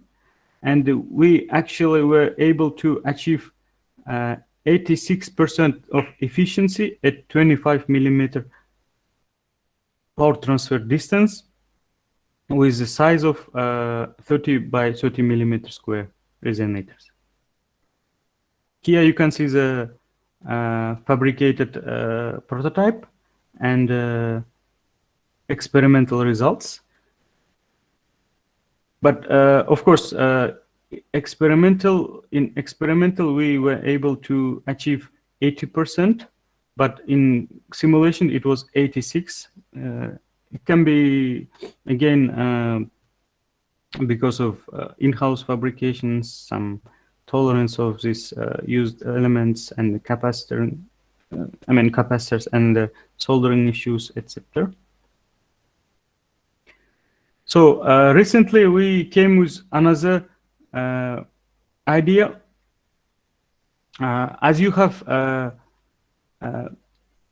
seen before, there are some variations between simulation results and experimental results. And usually we found out that this is related to the used capacitor. Because when we use the capacitors, they have the limited quality factor, and in simulations we consider them to be very ideal. And also we solder them manually, which again puts some other issues. Therefore, for the first time in this paper, we tried to develop a DGS-based WPT system, which is really only dependent on the defect, but without using any external elements. Our desired resonant frequency was 2.4 gigahertz, which corresponds to Wi-Fi frequency, and we have chosen Rogers RO 4350B substrate with relative permittivity of 3.66 and with height of 1.5 and copper thickness of 35 micrometers. And here you can see that when we etched only one rectangle, the approximate resonance frequency was 4 gigahertz. Then we added the second rectangle, and the resonance became 3 gigahertz. And after adding the third one and optimizing the parameters, we were able to set the frequency to 2.4 gigahertz. You can see the plot. And then again, the developed resonators were coupled to develop the WPT system, and the parameters of the microstrip line on the top side of the resonator were adopted to fulfill the matching. And in this case, we had lengths of 6.53 millimeters. And here you can see the simulation results. We were able to achieve minus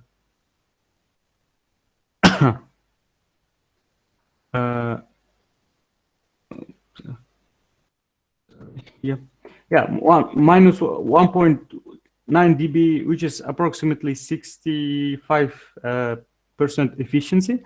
And here you can see that at 10 millimeter, these two resonators are perfectly coupled. However, here you can see the magnetic distribution of wireless power transfer system. When the distance is 7 millimeters, these two resonators are overcoupled. Then the phenomenon called frequency splitting is occurred. Here you can see that from the graph as well. So here some recently developed reported DGS-based WPT systems. I have chosen only single band ones. Here it is actually very difficult to compare, since many people are using different frequencies, different distance, and different size. Therefore, they are not unique. I mean, they're different. We cannot judge them, and we cannot compare directly. Therefore, people introduced the metric called FOM, figure of merit. It actually essentially includes all the main parameters of the WPT systems, and it gives a certain number. That means higher FOM means better the system. And among these developed systems, we can see that plus shape has the highest FOM, and S shape has the smallest value of FOM. But S shape, we have to consider that it is first reported paper, therefore then it was enhanced by other authors. So now again, multiband operations becoming very important. Here Tahar et al. Introduced cascades of circular defects and developed system which has 30 by 15 millimeter square size, and two frequencies were 0.3 and 0.7 gigahertz, and eventually they were able to achieve 71 and 72% efficiencies at 16 millimeters. Then our group also came with another idea. We proposed hexagonal shape, and in this case we have slightly decreased the size and slightly increased the transmission distance. And also you can see that we tried to fix the frequencies to ISM bands, which is 0.4 and 0.9 gigahertz. So another paper was again by our group. We came with two square defects, And here we considerably reduced the circuit size. We proposed 18 by 80 millimeter square resonators, and the operating frequencies of 0.4 and 0.9 gigahertz. And here you can see that circuit simulation, EM simulation and circuit simulation results perfectly agree. And here you can see the equivalent circuit for the WPT system. Also here, please note that CST is a capacitor which is responsible for matching, and usually we convert this CST value into stub, open stub, using the given formula. So by using this formula, we simply find the value of LST, and this added into top side of the resonator. Here you can see that the required length of the stub is calculated using the previous formula, and it was added to the top side of the resonator. Here we have a little bit restructured because since we have the limited area, we have slightly moved the excitation gap of the effect so that to fulfill the matching for both frequencies. And at the end, we were able to achieve perfect matching for both bands, and efficiency of 90% and 88% at 0.4 and 0.9 gigahertz respectively. These are the fabricated and experimental setup of the system. These are the experimental results. Of course, as it was expected, we have only 75% and 71 and 81% efficiency from the measurement setup. So here, comparison between among all existing the two-band WPT systems. Here again, you can see that the last double square-shaped DGS-based reported by our group has the highest FOM, and the list has U slot.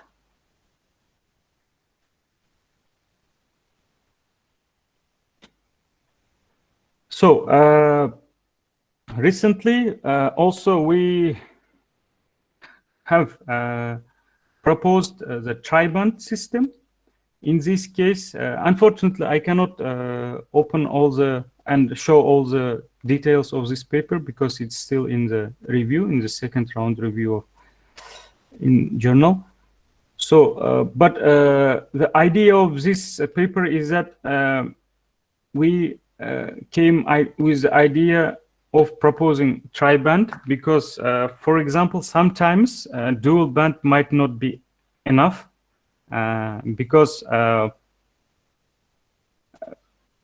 at the same times, maybe we may require uplink and downlink. In that case, dual band is not enough because in dual band case, one band is responsible for powering, and second is what data transfer.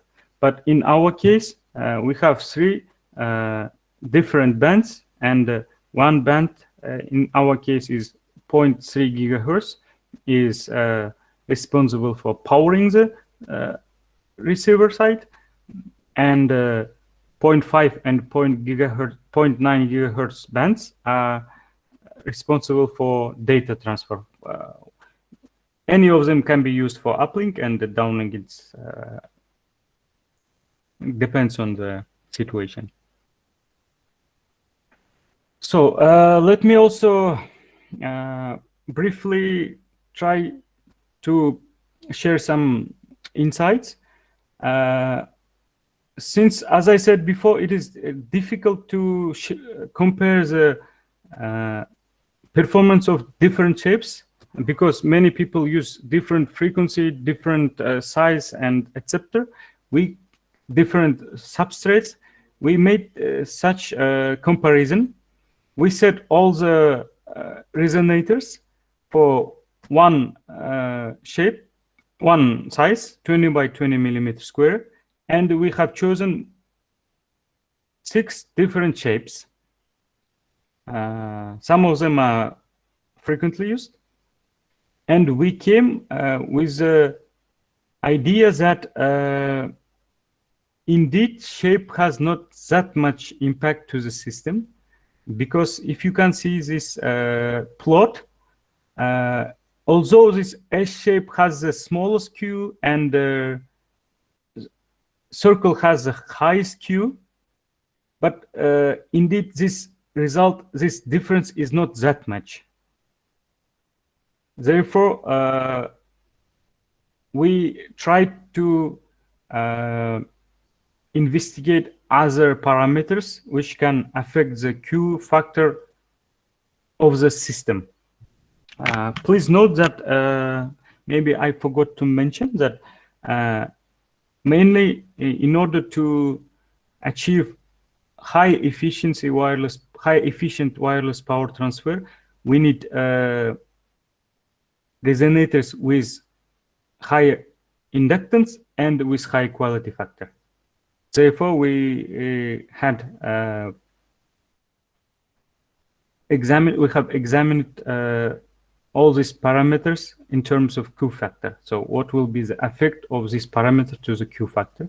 And here we can see that copper thickness has no impact, because different copper thicknesses give not almost identical results, and defect size has huge effect. As you can see that bigger defect, Q factor is more. Therefore, during the design, we have to keep this in mind.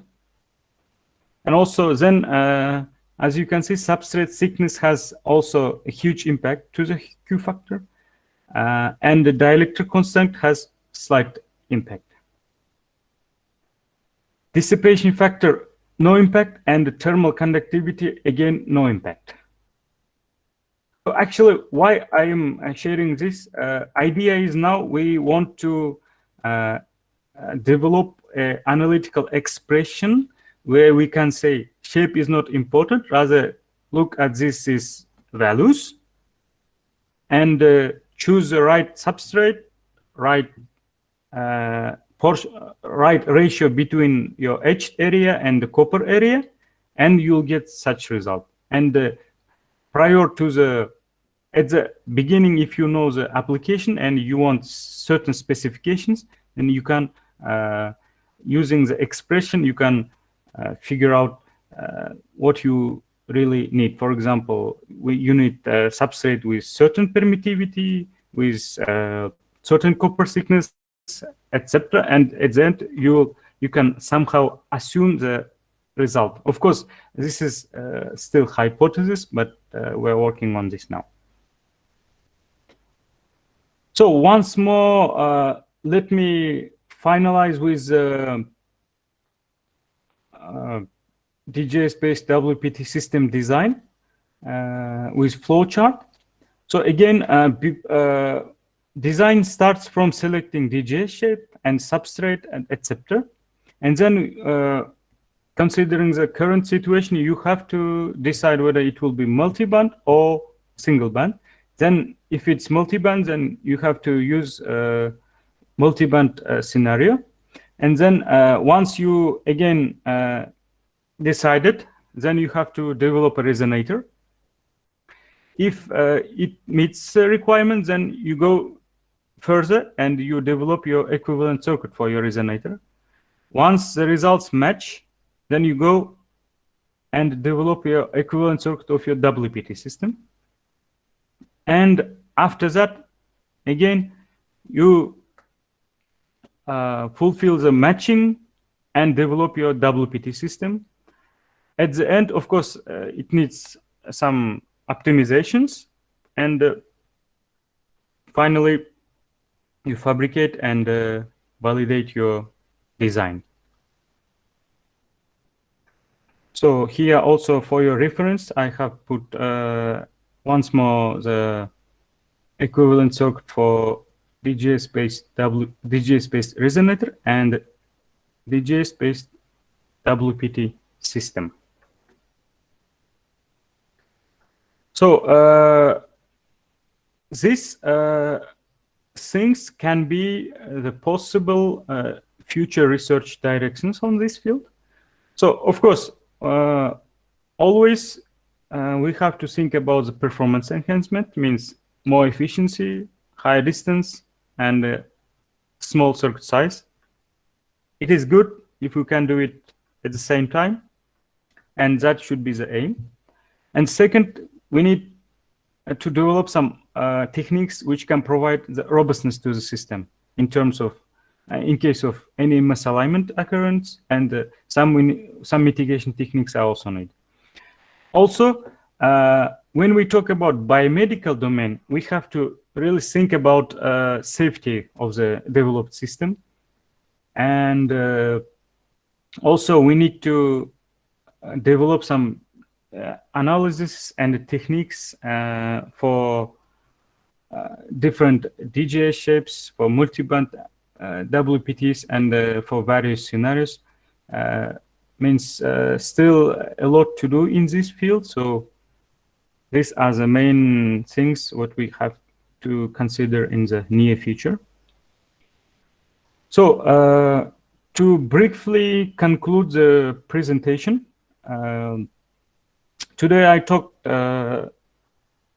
about DGS-based WPT systems and gave some idea about basics. And then I discussed some challenges related to WPT systems, and also shared some idea and some insights and interesting observations from my current studies. And also I shared with you some possible future research directions in this field. And I hope you enjoyed the presentation, sorry. And if you have any queries, so I'm ready to answer your questions. Thank you, Mr. Carson, for your wonderful talk. There is one query based on your presentation. Does the equivalent parallel RLC model depends on DGS shape or independent of DGS geometry? Okay, actually, if we develop RLC equivalent circuit, then this is unique and can work for any shape. But if we talk quasi-static, then this is defect shape. It is defect shape dependent. But okay. RLC is not dependent on the shape. It can work for any shape. Okay, thank you. With this, any other? No, any other query from the participant. If I am going to the chat box, it is good that you have made everything clear to the participant. And yes, I tried to make it more like design based rather than theoretical, because I thought that maybe it is more interesting if I share some design moments rather than theory, because usually we as students more motivated to have some moments of design things. So therefore yes. I say. Yes, it was reflecting at the time of your delivery. Really, it was quite informative session. With this, we are thankful of you for. Thank you. Okay. Thank you for inviting. Okay. And okay. So let me stop sharing then. Yeah, sure. Okay. Bye. Bye. See you later on. Yeah, sure. Okay. Thank you very much. Bye. Welcome. Bye. Okay. Now we are going ahead for the next speaker. As the last speaker of the day 2 of SRC 2020, Ms. Ausar Partim from NIT Silchar is with us for delivering her talk on the topic micro energy harvesters and interface circuit. Ausar Partim Received her BE degree in Electrical and Electronics Engineering from Anna University, Tamil Nadu, India in 2014, and MTech degree in Electronics and Communication Engineering from Rajiv Gandhi University, India in 2017. Currently, she is pursuing PhD in the Department of Electronics and Communication Engineering at National Institute of Technology, Silchar, India. Her research interests include RF MEMS and MEMS-based energy harvester for broadband frequency applications. With this, I welcome and invite Ms. Partin to start the session.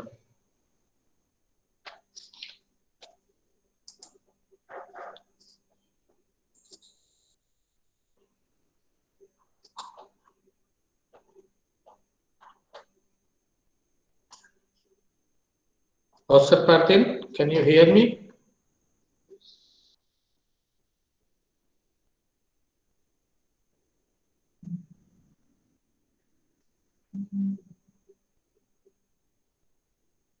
Sir Partin?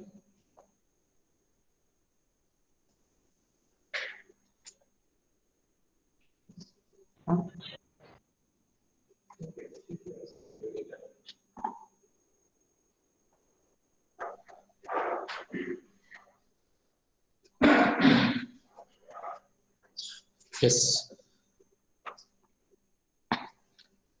Yes, Partin, you can start the session.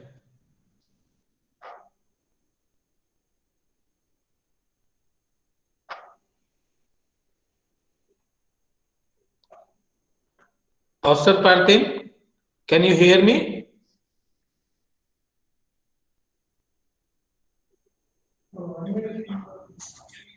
I think so. She is facing maybe the problem. I think microphone issue. Maybe. Network issue, I think.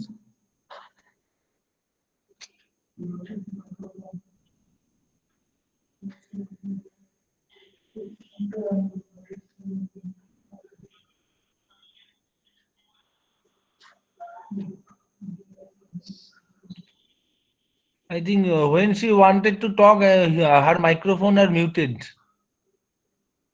The Okay. microphone is muted. Now she is unmuted, but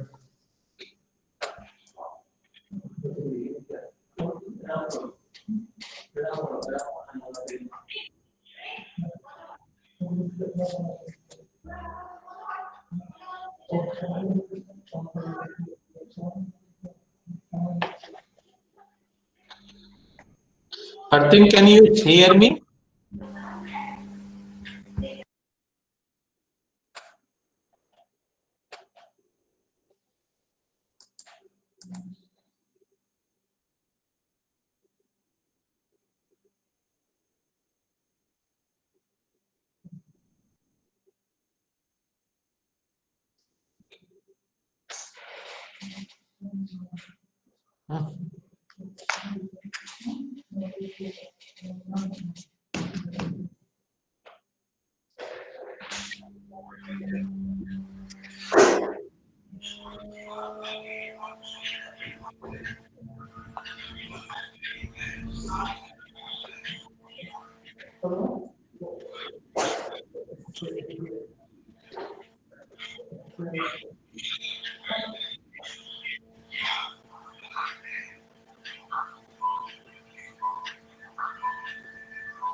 So, sir, you can try from your mobile phone.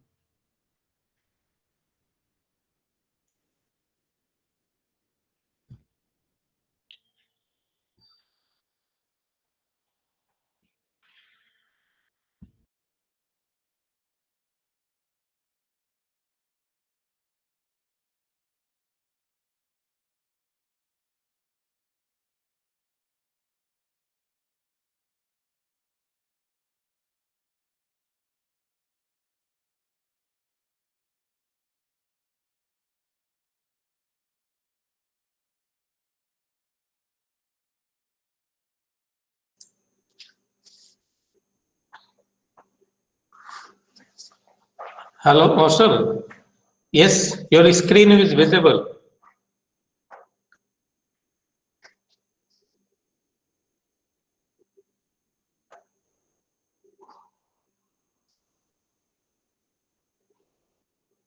There is some problem on her mic side, I think. And then maybe she can present from her mobile also, I think. Yes, yes, she can do if she wishes, because Yes. we are not able to hear.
Sir is trying from her mobile.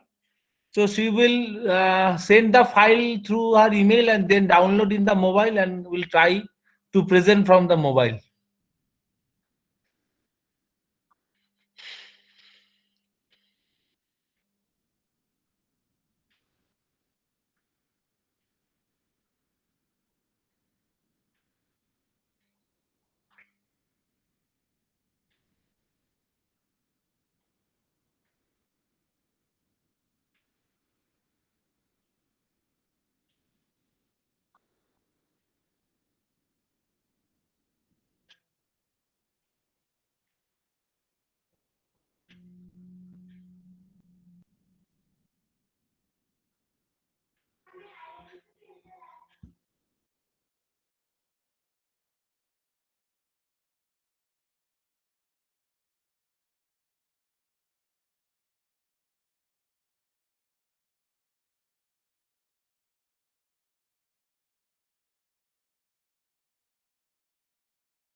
All the participants, please have a patience. The speaker is trying to resolve the issue from her side.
Yes, yes, I am trying.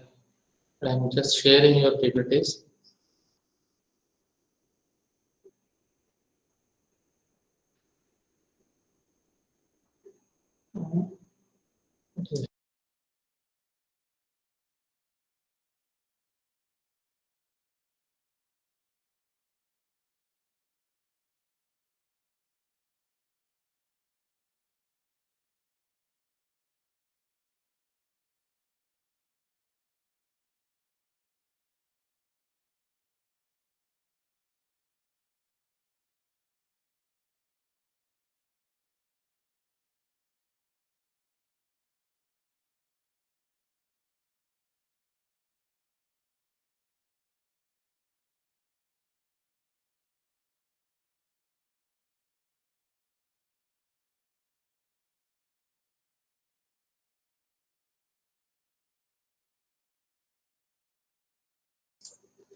She's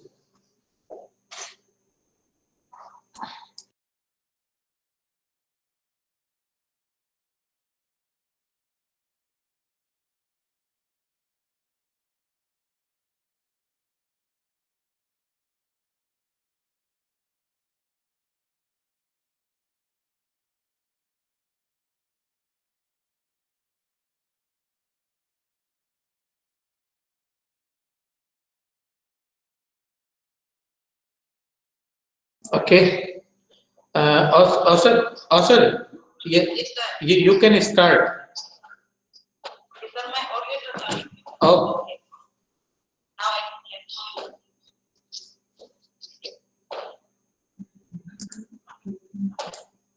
Okay, sir. Can you kindly do this presentation now? okay. Okay. Now? Yes, yes. Okay, okay. Go ahead. Okay, very good. Thank you, everyone. And first of all, I will present I appreciate my microphone. I think something went wrong again.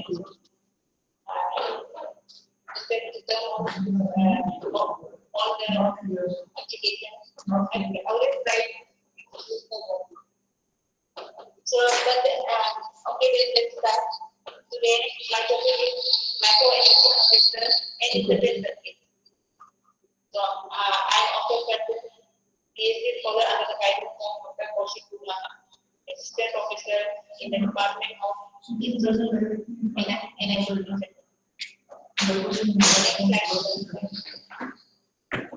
Also, sorry for interrupting you. There is an echo problem with your sound. You just give us few seconds when we're trying to do something here.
Hello.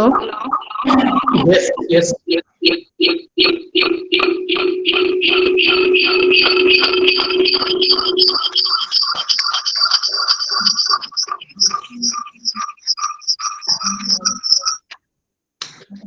Hello. Hello, yes, please. Oh, can I continue now? Yes, yes, you can continue. Okay. Okay. Next slide, please. Okay. Okay. Very sorry for the inconvenience again. So this is the agenda. I'll just keep it. The presentation is simple.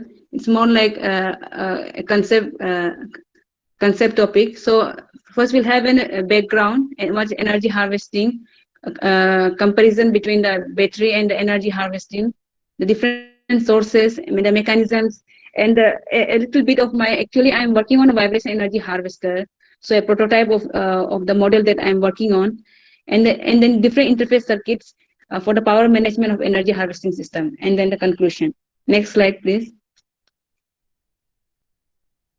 So we know the IoT system is which allows interconnection of all the things to the internet. So in this information communication technology branch, this IoT system has a very significant role, and then this all is it has a number of the wireless sensor nodes. So this sensor nodes make connections of these nodes to make a network. So all this sensor nodes will collect all the information. They will communicate, analyze the data, and then act on it. Next slide, please. So we have the different applications of IoT presently. Next slide, please. So if we see the roadmap of IoT technology, there has been ever increasing the devices that are connected to the internet every year. So it is predicted that there will be around 50 billions of permanently connected things by internet, and then some year later there will be 10 trillion connected sensors. And now the key question here is, how will these billions of communicating devices and sensors be powered? So the energy here is provided by the answer here is the energy harvesting technology. So next slide, please. So what is energy harvesting? So we have already we have already understood the energy harvesting mechanism here. Next slide. I'll just skip some of the slides. So all for the, to understand in a very simple method, if we see here, if we the lifetime of a battery operated electronics are limited. Say it goes up to 1 year, or some up to go limited years. So, but if we go for an energy harvesting, can you please enter? Next slide. Yeah, for an infinite, if in energy harvesting, what we see, it's a very low power generated energy, but it lasts for an infinite time. So next, enter please. So if you see for a conventional batteries, there are lots of disadvantages, like they are bulky, limited lifetime. There's a deployment issue in, and also there's an environmental concerns. Next. So this energy harvesting provide advantages that will eliminate the need for regular battery replacement, that will minimize the maintenance, and all those the wireless technology, wireless power transfer that everyone is talking about. Next. So and this one is a very popular graph where we shows that with the energy harvesting capability, the power requirement, it actually, the power requirement of electronic devices with the size, it reduces. So if we see for a wireless sensor nodes and other for low power application that we are working on, this micro energy harvester, it suits. So the range lies in the nanowatts to max of 1 megawatt. Next slide, please. So if you see the energy harvesting taxonomy, the very large scale is the mega scale, where the grid system that we are currently using the electricity. So the harvested power is in the range of megawatt, and then meso scale, where the power is in the watts. But in the micro scale, it's where our research interest lies. That's the where energy density is in the range of micro and max to 1 megawatt. Next slide, please. So these are the different energy harvesting sources that is available in the ambient environment. Next slide, please. So the energy harvesting, this is the thermoelectric energy harvester, where the wasted thermal energy in the surrounding is converted into electric energy using the Seebeck effect. So there has been a record of a power that is tapped around max up to 1 to 10 megawatt per centimeter square. Next slide, please. So the next is the electromagnetic energy harvesting, which is the topic of this conference. Where the electromagnetic energy from the GSM and the Wi-Fi RF signals is transmitted into electrical signals. Next, I think this topic is already covered. So next is the photovoltaic that we know. Next. So the next is the vibration energy harvester. This is the topic where I am actually working on. So vibration energy harvester is a technology of scavenging the waste kinetic energy from the natural and man-made activity, and then convert it into usable electric energy. So if we see the ambient vibration, the frequency lies in the range of 0 to 100 hertz. So acceleration is 0.2 to 5 milliper per second square. So like the last speaker, Mr. Doctor was speaking about a range of gigahertz. But what we, can you please enter? So if we see here, the frequency is random, low, and very broad range. So the ambient vibration. So here we are dealing with a very few hertz, not in the range of gigahertz or megahertz. Very few hertz. Next slide, please. So there are different transaction mechanisms: the piezoelectric effect, and the electromagnetic induction, where the relative displacement between the field conductor and the magnetic field will generate electricity, and then electrostatic. Next slide, please. So there are different challenges and limitations in vibration energy harvested that we are working on. Like the ambient vibration is very low and broad range of frequency. So considering this, the design has to be met. So and also if you see a linear vibration energy harvester, it works only for a resonant frequency, and also the resonance frequency is very narrow bandwidth, and usually the harvested power is always low. So next, enter please.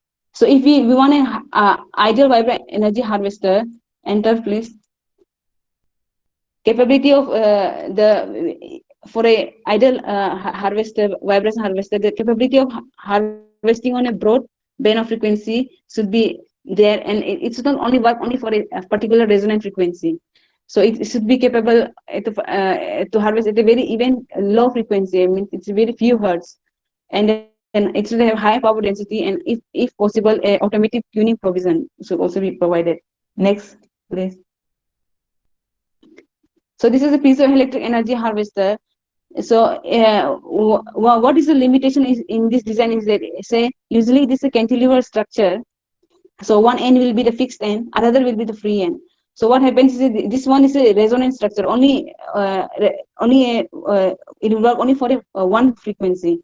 So also the strain here, what happens is that this very non-uniformly distributed. So it will be maximum at the fixed end, and it will be very less at the free end. So it's a very inefficient use of the device volume. There also a charge cancellation at the when it goes for higher, instead of first resonant frequency, if it goes for higher vibration modes, the charge cancellation is very high. Next slide, please. So these are some studies that we have done. So we are looking for an optimal shape of the cantilever, this piezoelectric vibration energy harvester. So if we compare the strain comparison, the triangular has the highest strain, followed by trapezoidal, and the conventional rectangular has the lowest strain. So also the output, the trapezoidal vibrator has the higher generation of voltage compared to the conventional rectangular shape. So and also it falls at a very low range of frequency. Next slide, please. So another concept we are studying is the segmentation of electrodes of piezoelectric energy harvester. What happens is the vibration modes in these harvesters, during the vibration, they have this thing called strain nodes, where the charge cancellation occurs. So if these strain nodes are fully covered, what happens is that charge cancellation will occur, and then it will reduce the generator voltage. So what we are doing is that we are going to segment this strain nodes, and to avoid the charge cancellation. Next slide, please. So if you go for a more improved structure, what we are doing is that we are going for more trapezoidal shaped structure with segmentation at the strain nodes. So what we get is a voltage generation, higher voltage generation compared to this conventional continuous trapezoidal harvester, where so the voltage generated is around 5.5 volts, so which is more than sufficient for a say for a sensor node, so which requires around 2 to 4 volt of voltage. Next slide, please. So this is some of the more results, comparison of the results. Next slide, please. Next slide. Okay. So these are the some of the findings that I will just summarize. So there are more than one resonant frequency. So it is a multi-mode operation. So resonant, also the natural frequency decreases after the segmentation and use of the trapezoidal shape. Their output and power increases after segmentation. There is a performance improvement of 41.5 in the first natural frequency, and then also there is an improvement of around 113% improvement in the second natural frequency. Next, please. So another mechanism, what happens is that piezoelectric energy harvester, it has a little higher range of frequency. If you go for electromagnetic, so it works even for a very low frequency. This one, vibrations. So in here, can we go for next slide? So what here it's happening is we are going for a wide band electromagnetic energy harvester. So here the electromagnetic harvester is a non-linear type. So a repulsive magnetic pair is introduced to induce more non-linearity. So what the non-linearity does it increases the broadband of the band of the frequency where the harvester will generate the power. So, and another stretching induced nonlinearity also is introduced by introducing an extra beam that will stretch more with the during the vibrations. So what happens is there? So we get a quartic potential. So what happens with quartic potential is that so it's a bistable state. So means there is two stable state for the generation where the maximum power is generated. So with the quartic, what happens is the potential barrier between the two this one stable state is reduced, and the non-linearity was studied where it shows that the non-linearity is sufficiently increased by introducing both magnetic and stretching induced non-linearity. Next slide, please. So this is what we are now aiming is for a wider band of frequencies. So what we are doing is so usually what happens is piezoelectric, it has higher resonance, higher frequency of operation, and the electromagnetic has lower frequency. So we are going to combine we are combining the both, and we are working on a project funded by the Tyndall National Institute, Ireland. So the key features will have there's a transduction mechanism is for both electromagnetic and piezoelectric, and a non-linear electromagnetic vibration energy harvester is using the both magnetic induced bistability and stretching induced quartic potential profile. Also, the segmentation concept is again introduced here with the stretching beam considered as a stretching beam. So again here combination of high power density is higher, will be higher because of the combination of both the harvesters, and also we get a non-linear quartic potential profile. Next, please.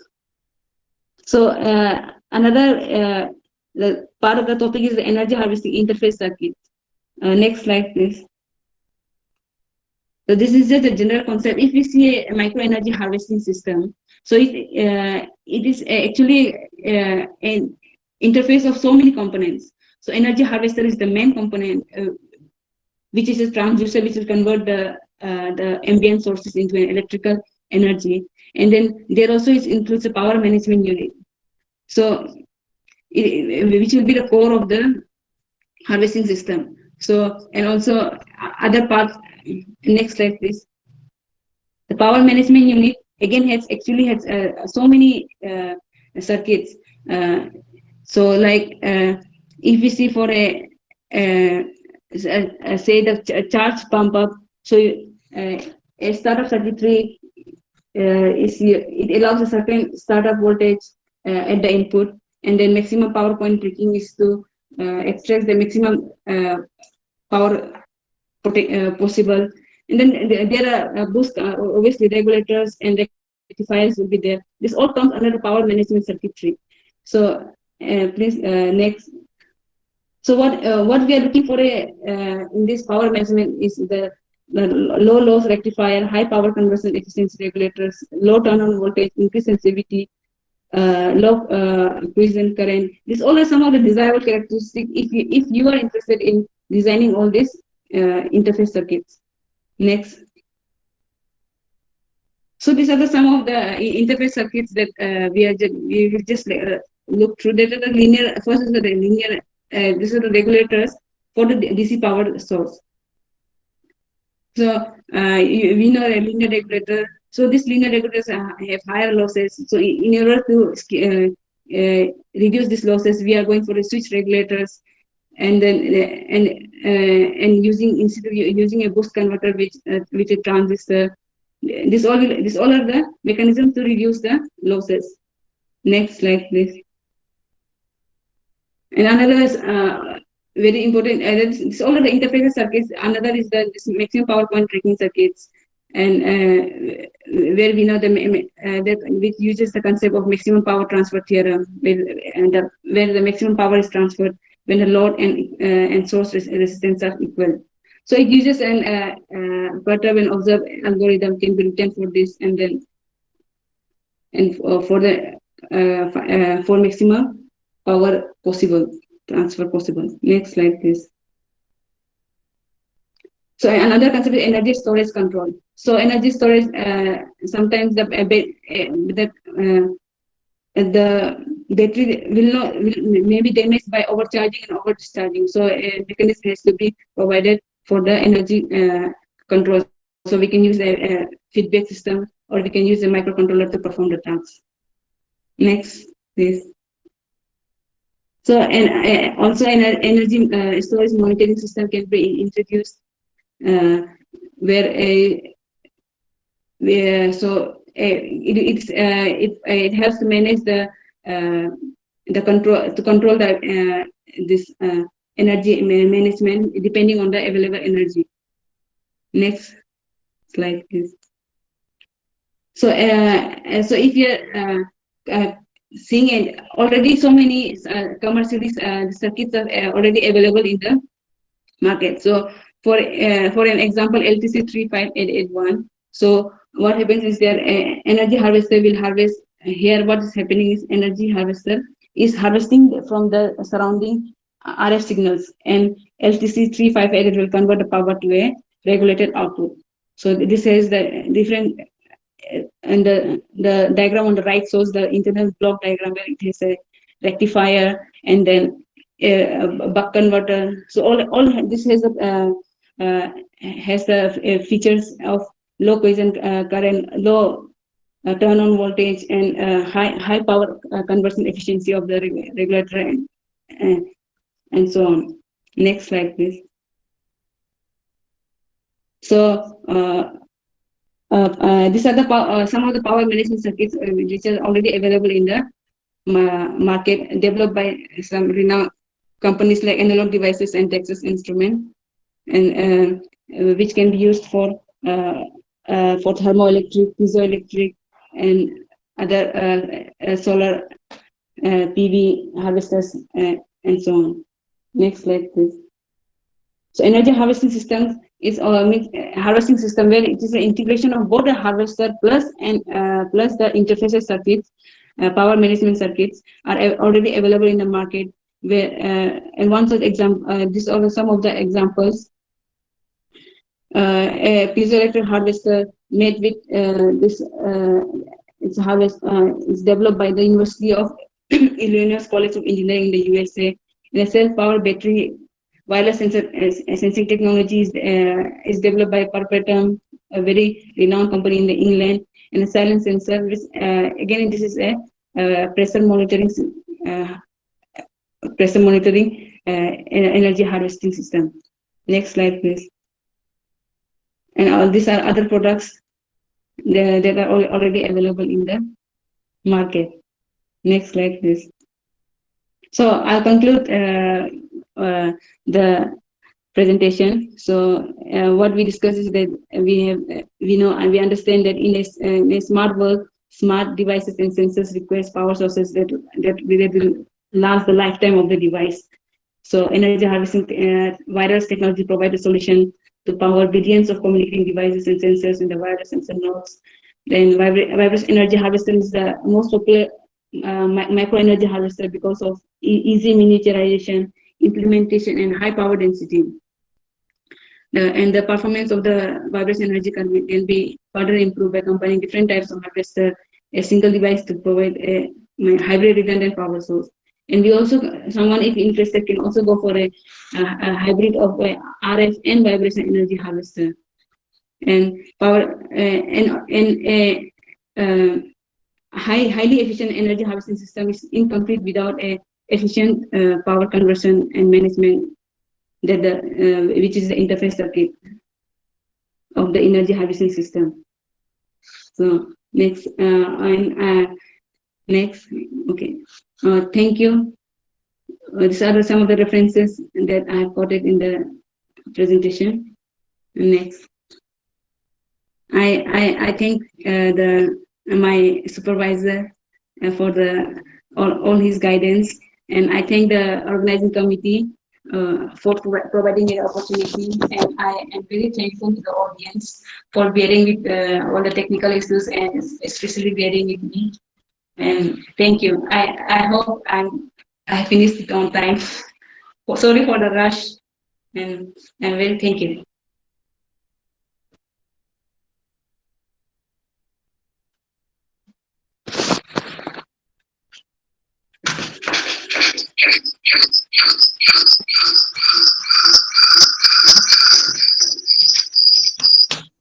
Hello. Yes. Hello. Thank you, sir, for a good presentation in different flavors of vibration energy harvested with RF energy harvesting. That was hybrid techniques, but you have discussed here based on the research going on under your own supervisor. There is one simple query from the participants. Is it possible to use this vibration energy harvester for gigahertz range of frequency? Oh yes, it depends on your requirement. For a gigahertz, it means the resonating structure. It is possible. For Mr.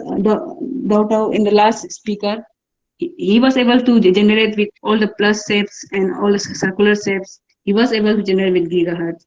So in the same concept can be applied here. So instead of but here instead of the RF signals, we will be using the vibration energy harvester, but the size will be bigger. So because for this vibration, the resonating frequency depends on the structure, the material of the structure that you are using, and so on. Okay. Can you suggest some practical environment where vibration-based harvester can be used? Yes. Yeah, this has already been. I have already quoted so many examples that are already available in the market, like the pressure monitoring systems. Like it has been used in the wireless sensor nodes, and some more of the examples. If you go to the previous slides, in wearable devices, because of all your runnings and all, in the street lights, it has been used. Okay. With this, I must say, and finally, the overall presentation was good in spite of some network issues that was not really in your control. But finally, thank you and bye to you. Have a nice evening, nice night. Yes, okay. Thank you, sir. You too, everyone. Bye. Now, finally, we should say bye-bye to all the participants too, because presentation has already been delivered by the last speaker of the day. See you tomorrow, all of you, at 7 p.m. Have a nice afternoon, good night, good morning to all the participants. Bye.